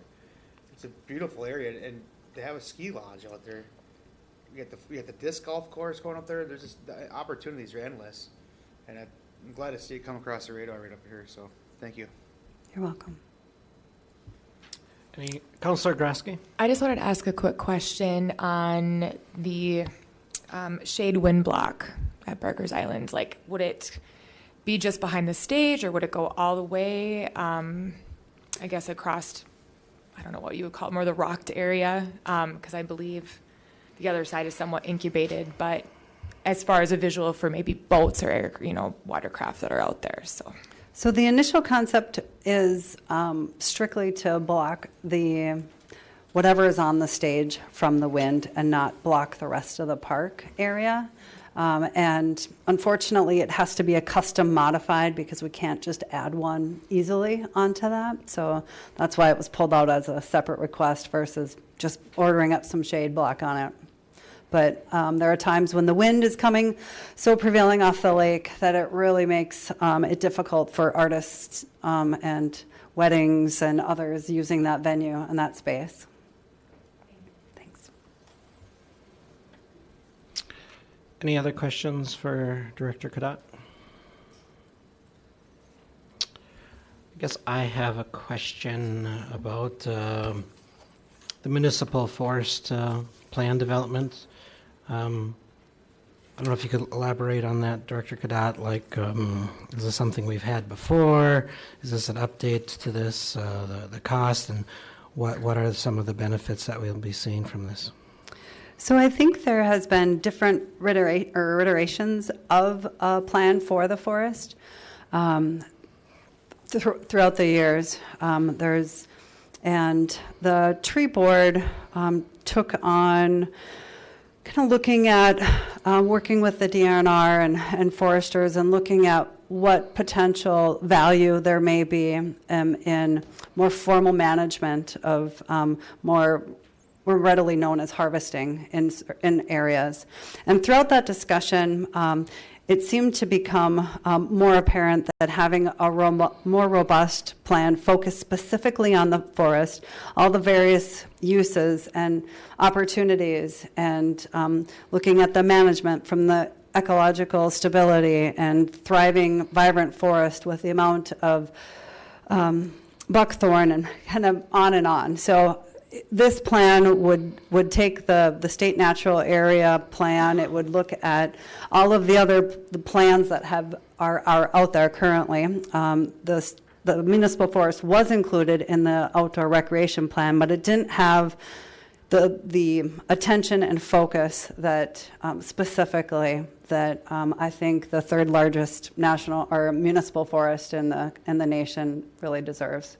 Sure, and this is not a statutory requirement. This is No. just a recommendation. Yeah, I think after about a year or so of discussion, maybe even closer to a year and a half, 2 years, it became more apparent that perhaps facilitated dialogue, planning, and more community involvement, more stakeholder involvement would be of benefit to take all the different ideas and really kind of help chart out a more specific course. Thank you for that. Do we have any further questions for Director Cadet? All right. Thank you. Thank you. Seeing not, we'll be moving on to Director Cirque in the Planning Department. Any questions for Director Cirque?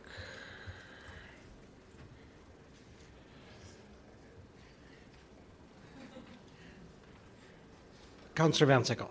I was just going to say that the other policy or funding request that I am maybe most excited about is the sign code review. And I know that's not ski lodge, but it feels sometimes like when an area looks junky or cluttered and you're not quite sure why, sometimes it's the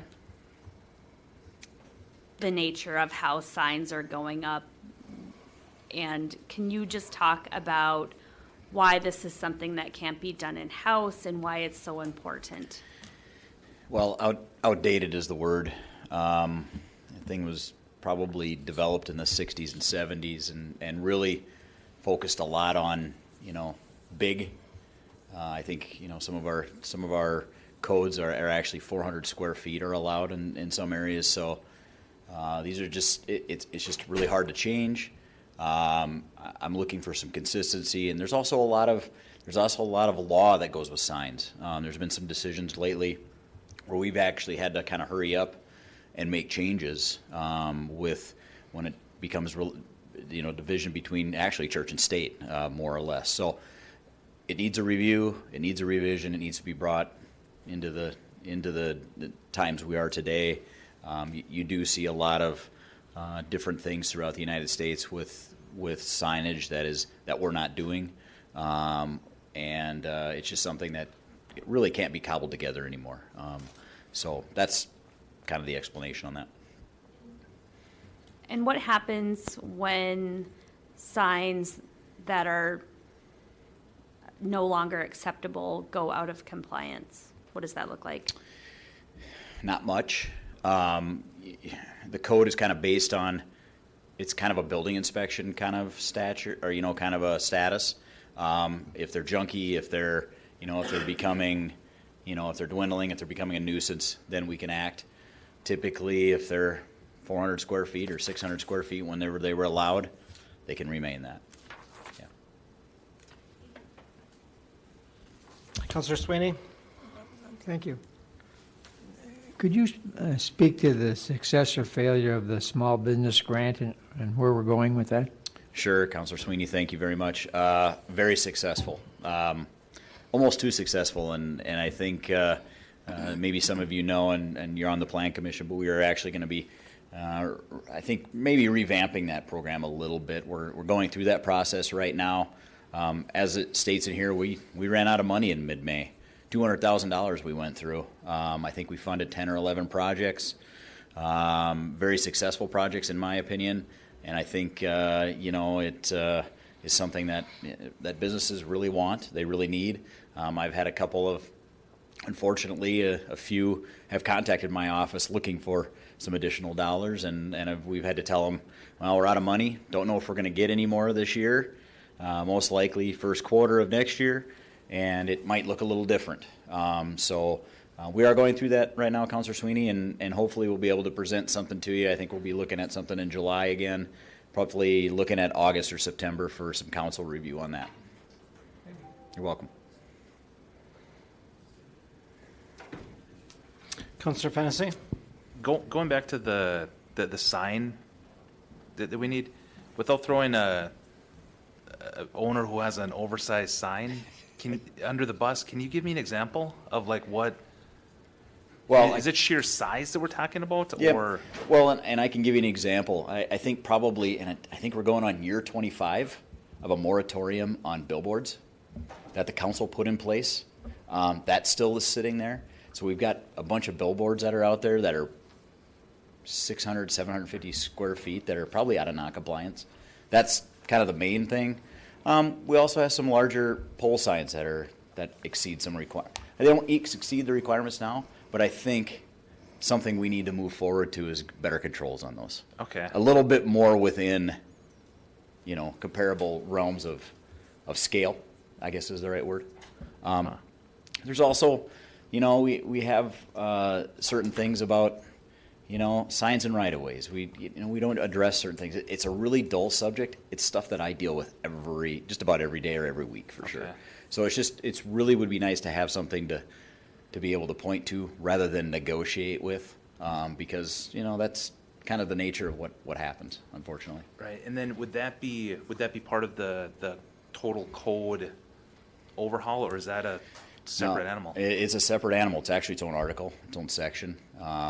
I would be more inclined, if I can, to do the zoning code first. And if we can do them both at the same time, that'd be great too, but the zoning code is also very outdated. Right, very outdated, yeah. Okay, thanks. Any other questions for Director Cirque? If there are no further questions for Director Cirque, I believe the next... Thank you. Thank you, Director Cirque. Next department is the Superior Police Department. Chief Alexander. Councilor Sweeney? Can I suggest a 10-minute break? Yes, would you like to make that motion for a recess? Okay, Councilor Sweeney we've got a motion, we got a second? Okay, we got a motion and a second. All in favor? Signify aye.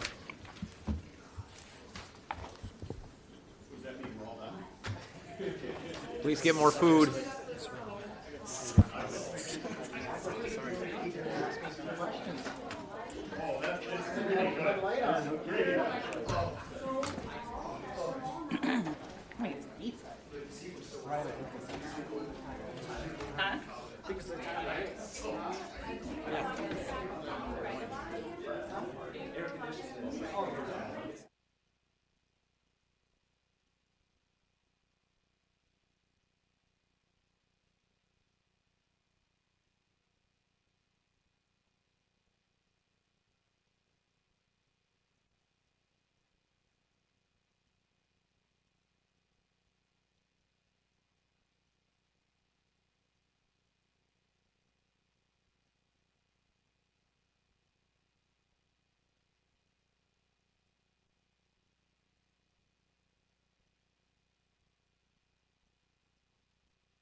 I'm interested in hearing a little bit more discussion on the cameras, okay?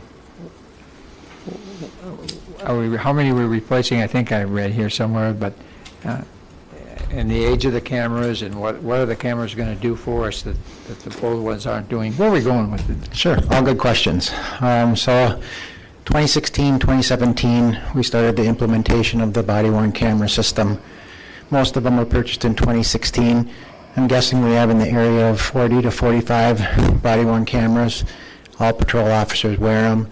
People in special assignments like school liaisons and other programs wear them. Detectives take them sometimes. Back in 2016, battery life and things like that have changed. Plus, they're getting older, so we're looking at, currently we're using a 5-year-old platform. A good example would be I worked a 10-hour shift last Thursday where I covered an area out on the street, and during that 10-hour period, I only was required to activate my body-worn camera a couple times, but my unit discharged itself during that 10 hours. Didn't even make it through a standard shift for patrol officers. So with our current ones, with the age of them, the battery life's getting, tired on them, just kind of like your cell phone. You have it for a few years, doesn't hold a charge like it did before. It's a non-supported system now, so when they do start going down, our only option is either to out-of-pocket pay for a repair if it's possible, or to start buying a new one that would somehow be compatible with our older technology. So ultimately, I really think we've reached end of life on that program. I view them as not really a if we should have them or if we should replace them, but really a must. Having experienced 5 years of using the body-worn cameras, I just can't see us operating on a day-to-day basis without it.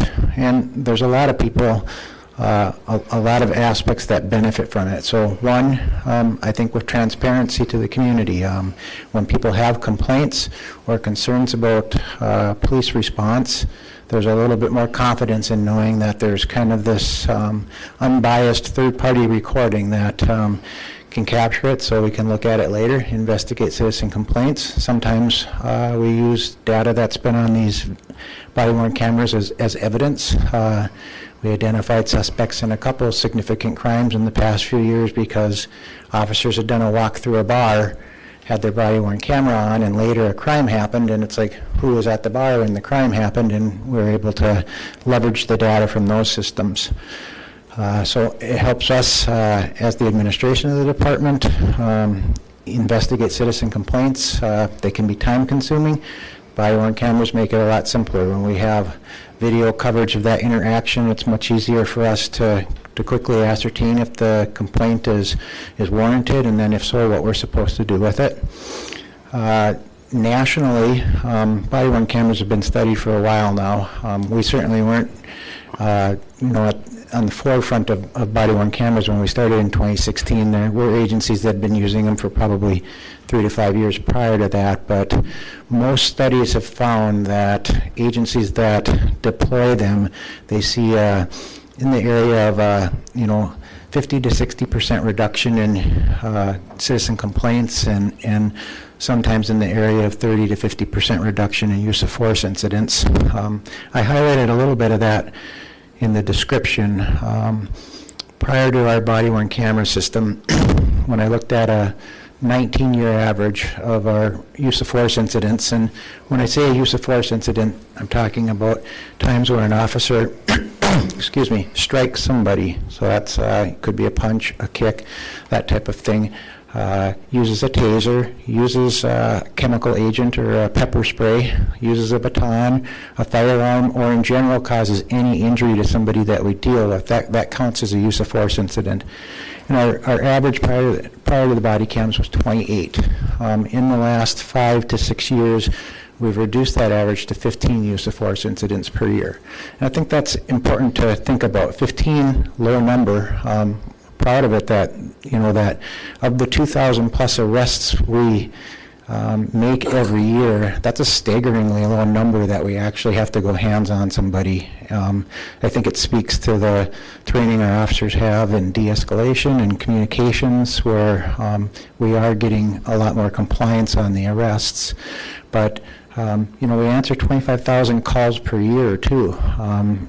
So overall, the number of times that we use of force is small, but I think it's important because those are the high liability incidents. Those are the incidents that we see play out on the news and so on, where other communities are asking lots of questions about police use of force, and ours is very low to begin with, but it also gives us some confidence that knowing when we do have them, the officers have body cams on, they're recording their actions. It's something that we can rely on later to one, defend ourselves if necessary. Two, look for training or policy violations or deficiencies.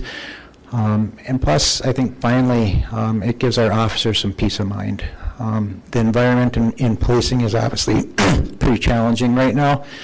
Officers obviously have had, I think, a heightened alertness to chances that they could be involved in calls that could be detrimental to their future, their careers, to their communities. So I think the cameras give them peace of mind too, almost a little bit of an insurance tool for them, knowing that their actions and behaviors are being recorded.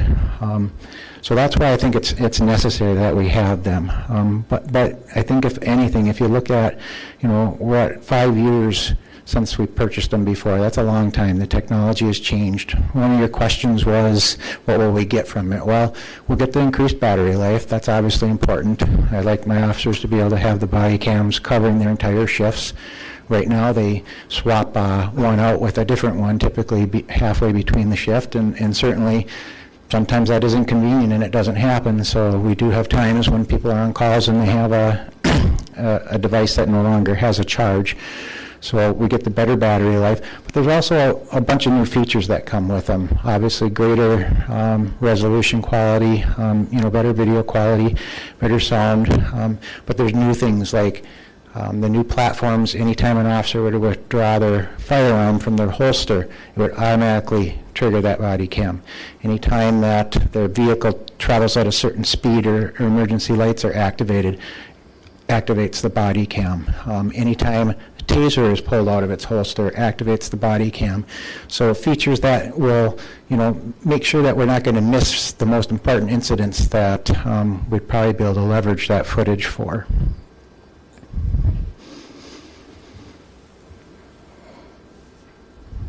Any further questions for our Police Chief? Counselor Sutherland. Thank you. Chief Alexander, I've always been a supporter of the Take-Home Squad program.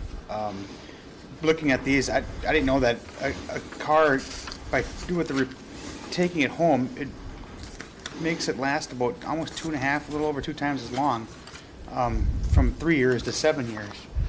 And that is, I think, is key for saving money down the line. It takes a little money up front to save some money in the rears.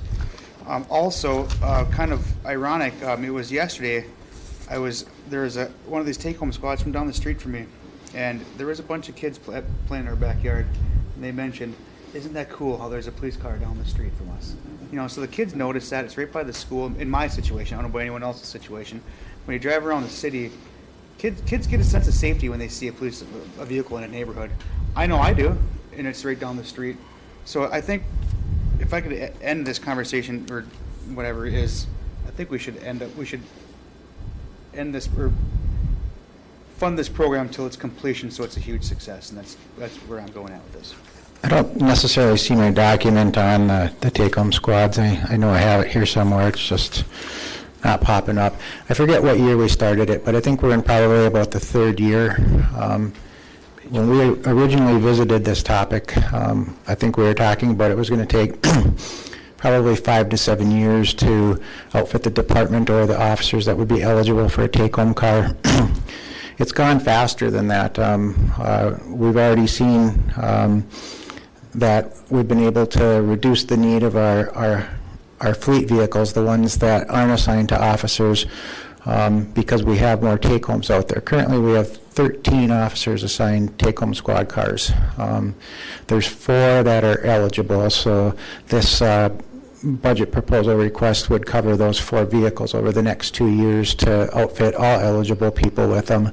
And it has had some good benefits. I think, probably the most visible and obvious one is along the lines of what you mentioned, greater visibility. So motoring public, people passing by, they don't know if an officer lives there, if they're at work or not, if they happen to be on a call. So I mean, just the presence of a marked squad does generate some deterrence in terms of criminal activity. I think, neighbors have often commented to me that, they feel safer knowing that a squad car is in their neighborhood, even if it's because an officer lives there. But there's been other benefits, too, in terms of, HR Director Konechny was up here talking about challenges in recruiting and hiring, and I would say that's probably one of the biggest morale boosters or benefits that this program's brought. It's a highly popular program amongst the members of the department. I think it's a recruiting tool in terms of when people are looking at this department versus others and maybe making a decision on where they want to apply. That's a benefit that not many agencies offer, so I think that, gives us a little check in the pro column in terms of that. And then retainment, too. I think, officers look at that as a significant benefit, and it helps us, I think, maintain people that are working for us and living in the city. Sorry, I said I was done, but I lied. Can you clarify this? It says equipping 2 additional take-home squad cars for the next 2 years. Is that 2 each year or 1 each year? That's set off as 2 each year. 2 each year, so it would be 4. 4 total. Maybe tell me if I can't ask this question, but was it cost about 65, 70 grand? Was that, if I remember right off the top of my head, per squad? Yep. I honestly don't know the new prices right now. And in fact, it's difficult for us to even find a car at the moment. Sounds like they're going to be about 12 months out. So, and coming with that, I expect there'll probably be some pricing increases. Previous cars that we bought, the car itself costs about $30,000, and then the equipment that we put in them costs about $30,000. In these proposals for both the fleet vehicles and the take-home, I do talk about the option of moving to a hybrid electric model. It's been something that Ford has been offering now for a while. We obviously wanted to wait and see how it was playing out in other departments and other municipalities, but it seems to be a proven platform now. Those cars are about $5,000 more, but I think over the course of time there are some cost savings to reduced maintenance and fuel costs. So, I think 65 is probably, towards the top end of it. Yep. Thank you very much, Chief. Councilor Fennessy. With that take-home squad, when you initially kind of started this in 2018, it was about a 5-year plan. With this recommended proposals, or this recommended proposal with the 2 each year, does that wrap up the program completely, and then we can just focus on maintaining and buying them at a much slower rate than what we've been doing? Right. That proposal covers, we have 4 eligible officers that could get take-home squads that don't have it right now, so that spreads it out over 2 years, would get us, everybody into a car. It's possible we may achieve that sooner, where we've already are seeing a reduction in the miles that are going onto our fleet cars, so our need to replace fleet vehicles is decreasing because of the take-home squad car program, which was an anticipated benefit of the program, where it's possible when we look at the replacement of our fleet vehicles that we might be able to say we don't need, say we have 12 fleet vehicles right now, maybe we only need 10 when we evaluate the mileages and so on. And if that's the case, we might be able to fill those positions or those slots sooner. Okay. And so before the take-home squad program, how many squads were you? Do you remember how many squads you were purchasing a year? We typically have been purchasing 4 to 5 a year. Okay. And I would envision in the next couple of years we'll be dropping down to 2 to 3. Okay, once this is, so Yep. we're about 2 years away from seeing although you alluded to you're starting to see some of the benefits now with the lower miles. Yep. But we're about 2 years away still from seeing the full financial benefit of the. Correct. Okay, yeah. And then so if we do 4 more, 4 more squads in 2 years, do we have, because one of the requirements for that is you have to live in the city, which you should, and do we have enough police officers that live in the city to take advantage of this? Oh, we certainly do. Okay. Yep. All right, good, thanks. Any further questions for Chief Alexander? If we do not, next is Public Works. Thank you, Chief. Public Works, Todd Janigo. Any questions? None? Great. Councilor Bender. Well, it's not a question, it's just a compliment. As you know, the airport lies within my city council district. Yes. So I'm all in favor of this new automated weather observation station. And, you know, every time I go in there, I drop a copy of the Bender Bulletin, and I also say, you know, I'm so fortunate to represent that. And also, all of the improvements that are being suggested as being made out at the airport, they all look good. So thank you for that. And also thank you. And I must compliment Public Works. Whenever I have a question for Public Works, I send it to Todd and to Chris and to Nathan, and, you know, if it has to do with streets, but get back to me right away.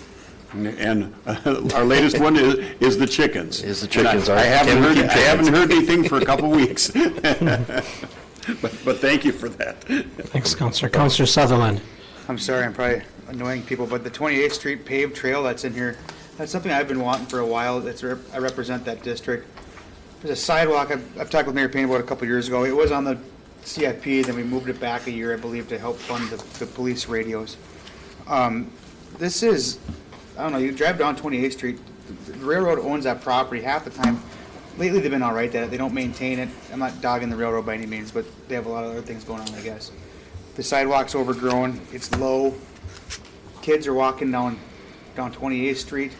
It's just a weird area, and I really think there's a paved asphalt trail from the intersection of Elmira, which will kind of help tie in the Millennial Trail too, going up across the railroad tracks to Banks, I believe it is, or Tower. It says Tower Avenue, so if it goes to Tower, it's a block extra, a couple blocks extra. But I really think that's needed. I noticed in one area in the district in front of Doc's gym, the paved trail or sidewalk or path is really a great idea, because he's putting a plow truck, an F-150 down in the winter and clear it. It's something you could probably similar do to here, rather than having to call Lee to get a hold of, for code compliance, to get a hold of the railroad and wait. Hopefully it's done when it's 3-4 feet tall.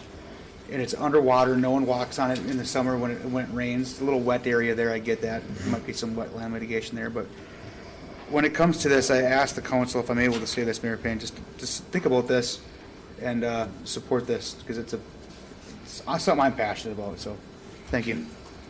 So this trail actually that we've talked about was actually the #1 rated bikeway corridor on the active transportation plan that we just finished up. And when we had talked about it a couple times before, it was from Elmira to Oaks, Banks or Oaks or whatever. As part of the active transportation plan, we also had an engineering firm on as part of that contract that went and took the priorities from the active transportation plan and put some feasibility along with them. So what they did is they developed a conceptual conceptual plan to go from the end of the Millennium Trail, so it'd be on the east side of Elmira up to 28th all the way to Tower. So a 10-foot wide paved. So that's the latest information I have. Do you have a visual of that, or not a visual, but is it something? Not in my pocket, I don't, but yeah, I can send something out to you. That would be great. No, I'm kidding, but Absolutely. if they had one, if they designed it, I'd like to see it, but if not, don't worry about it. Yep, there's a visual with an estimate, and I can get that visual out. Thank you. Councilor Bender, your light's still on. Did you have further? I'm sorry. Do we have further questions? Do we have further questions for Director Janigo? No, just thank you for your thoroughness and everything. Councilor Sweeney. Thank you. Can you speak to the causeway on Barker's Island? Sure. It's Is that a necessity? It's one way in, one way out. So if the causeway goes, Barker's Island is an island. So We did do a review, capacity review on the bridge probably a year and a half ago. It wasn't derated, but it was rated at 40 tons. As short as it is, that's not a real big deal. The biggest concerns I have with it is it's old. It's a wooden beam bridge, and we've got a lot of deterioration of the sheet piling abutment. So I think I mentioned in there, and I apologize for doing it that way, but talk about section loss. So you take something that's a half an inch, and when it's down to a quarter inch, you've lost half the section. So you're starting to see that deterioration, and then we're getting material scooting out the bottom somewhere. We don't really know where it's going. We've had an underwater survey and haven't really found out anything about it. But it's also an opportunity. You talked about fishing docks. We talk about a lot of things happening down Barker's Island. Putting something together that kind of matches the theme with the lighting, with the bump out on the bridge, a new sidewalk, bikeway from, I guess, the mainland over to the island, just kind of matching all of those themes and making it wider and safer, because it is pretty narrow, and if you make not much of a right turn, you're in the lake. But it is going to be at some point in time in the near future a safety issue. Yeah. Eventually, I think it doesn't meet any sort of a DOT standard now. Okay, thank you. Any further questions for Director Janigo? Councilor Van Sickle. Thank you. Director Janigo, if you had to guess. Oh, jeez. When we're looking at the CIP sidewalk, let me get here, the annual CIP sidewalk replacement, I've never seen the waiting list, but if you had to guess how long it was, either in miles or pages. We've still got some stuff from 2012 on there. They weren't horrible kind of requests. We try to handle the real safety issues, the real trip hazards. If we can get some asphalt in there and get rid of the trip hazard and make them, they wouldn't be ADA compliant, but they wouldn't be as bad. And that shifts every few years or whatever. 2-3 pages long. 20 years. 20? Did you say 2012? Yeah, 2012. So about 10 years, 9-10 years. Oh, okay. Sorry. So there's some stuff that's gone back that far, and when we're in a neighborhood, we're in an area, try to take that chunk, try to eliminate a lot of the mobilization, because it's easy to just go around the corner and do something. To do 8 panels across the city is quite a bit more expensive. Thank you. I don't like to participate in the Worst Street Olympics, but East 5th is making a real bid. Can you talk a little bit about this proposal? We've had it kind of on the, we haven't done any sort of a formal evaluation of, multi-thousands of dollars to evaluate every street in the city of Superior and how it would rank or anything like that, simply because we don't have the money to fix them all anyway, so it seems like kind of a waste on that end. So we've taken the priorities, Hammond Avenue, 21st, 28th, all your kind of the grid of your mains, staying away from more of the residentials as far as rebuilding stuff. One of the big problems with Belknap before it was rebuilt is there's no drainage. East 5th, the other end, there was no drainage. A lot of the reconstruction has to do with there being no drainage, and East 5th Street from 24th to 31st would actually finish that section from Belknap to 31st, but it's also a no drainage bus route and gets a lot of traffic. So as far as Hammond, after Hammond, it would be East 5th, and then, like I said, Barker's Island Causeway, and then you start looking at 58th Street, and I mean, you can go on and on. Broadway's on there, both ends. Winter Street is something that's got to be addressed in the future. So I could go on for a half an hour about those, but yeah, East 5th is kind of the next one up as far as that intermediate street. It's not DOT supported because it's not a connecting highway. It's not a state highway, but we will try to get some. There's not really, unless we unless we can factor in the pedestrian facilities and bike facilities, there isn't really any transportation alternative dollars for it, but maybe some STP urban, some LRIP, maybe some discretionary money out there. But every time a project comes up, we go looking for that. Thank you. And finally, looking to the proposal here, Belknap to 21st, a proposed road diet. The success of the new tower is indisputable. I think at this point we're pretty well running out of storefronts on that side. Could you talk a little bit about the project and how the traffic goes from the new tower 2 lanes to 4 or 5 lanes back down to 3 lanes in South End? The traffic volumes are pretty interesting. I think you're going to see a lot of changes with whatever happens with the Blatnick, because you have a lot of traffic coming down Hammond. They go west on Belknap and then turn south on Tower again. So the difference in traffic volumes from north of Belknap, I want to say 4,000 to 5,000 a day, and then south you're in that kind of 8,000 range. But there's a lot of different paths people can take. I think if you get a lot of people, the DOT actually use their data, and with the Blatnick closed, we still have capacity to use just the Bong Bridge and spread people out that way. So there's 101 different ways people can go, but they're taking the easiest route, and the easiest route is the busiest route. And it's wide open. They don't have to stop for anybody. So changing those things and narrowing that down a little bit would slow that traffic down, but that traffic could divert to other places. So spread out a little bit. It wouldn't be the worst thing in the world. But from 2 lanes to 5 to 3, it's a for lack of a better term, kind of a mishmash of things that were put together.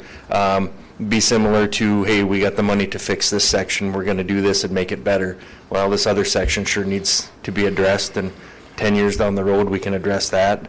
And hopefully we're doing the same thing and not doing something different. So, a design question well ahead of itself, but the new tower has on-street parking on both sides, whereas that next section that we're talking about now just has it on the one side. Would that change? It could. If we're going to be completely redesigning it and looking at it that way, it could be, I don't want to say angle parking, because people lose their minds when you say that, but you could, kind of the sky's the limit on that corridor as long as you are able to get the traffic volumes through there. Okay, for Councilor Sutherland. One last thing on that traffic. I like the idea of the traffic diet study or anything, because I didn't understand it. I know Councilor Van Sickle's talked about it before in her district as well, especially what's going on out there. But being as a business, business on Tower Avenue, I would say about, believe it or not, 5 times a day, it might be even 6, 7, people park on Tower Avenue right in front of. We made sure there was a sign on every post out there too. I know, we had to put a sign up there because there was almost accidents. So it's weird. You go from one end where you can park to people. I'm out there like, hey Gertrude, you can't park here. It's just make up a name here, but that's bizarre that you go from Tower Avenue. When Councilor Van Sickle talked about it first, I couldn't wrap my head around it. Being there.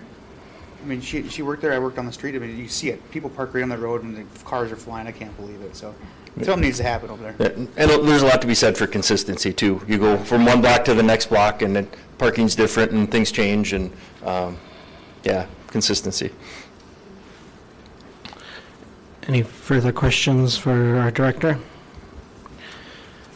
Okay, moving on, we have some increase in CIP funding for the golf course, the marina, and the museums. I'll just probably clump that together. We'll direct it to whoever needs to. Are there any questions? Mayor Payne.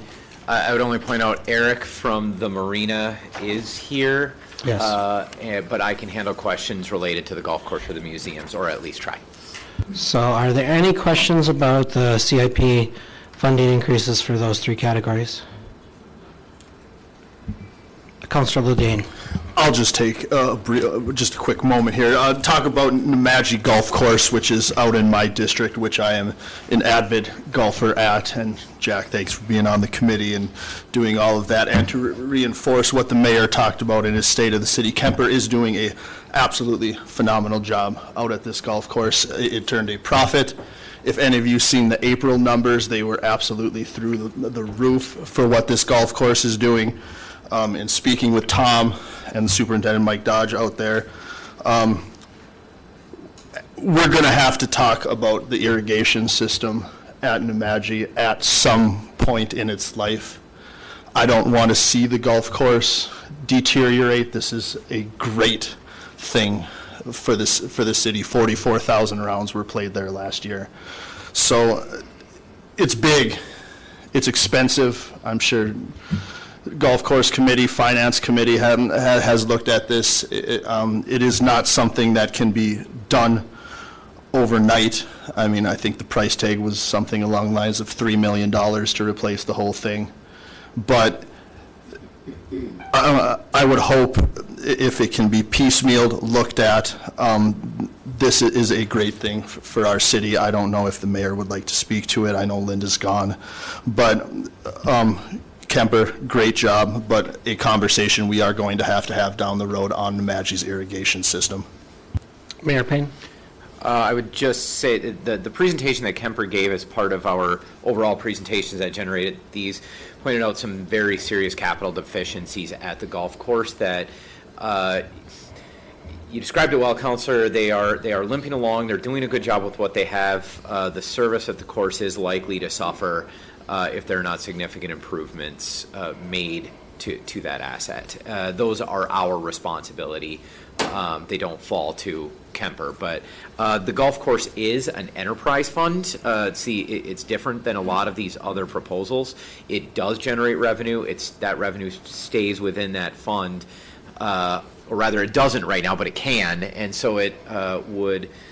There are other opportunities for funding. It's just a matter of your appetite to invest substantial funds in there. The only final thing I would say from a financial perspective is that it could potentially be eligible to bond itself. It would still be municipal bonding, but it would be secured by its own revenue rather than general city revenue. Any further questions on the increase of CIP funding on these three categories? Seeing none, the next and last category is the councilor proposals. Do we have any questions for the councilors and their proposals?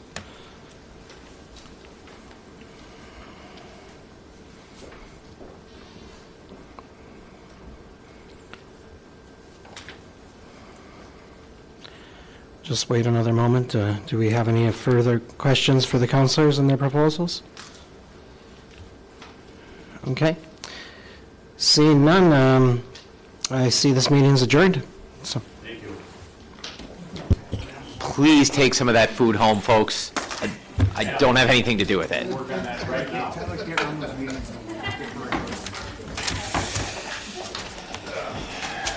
Monday, you said, Eric? Preferably, yeah. I mean, if you need more time, let me know.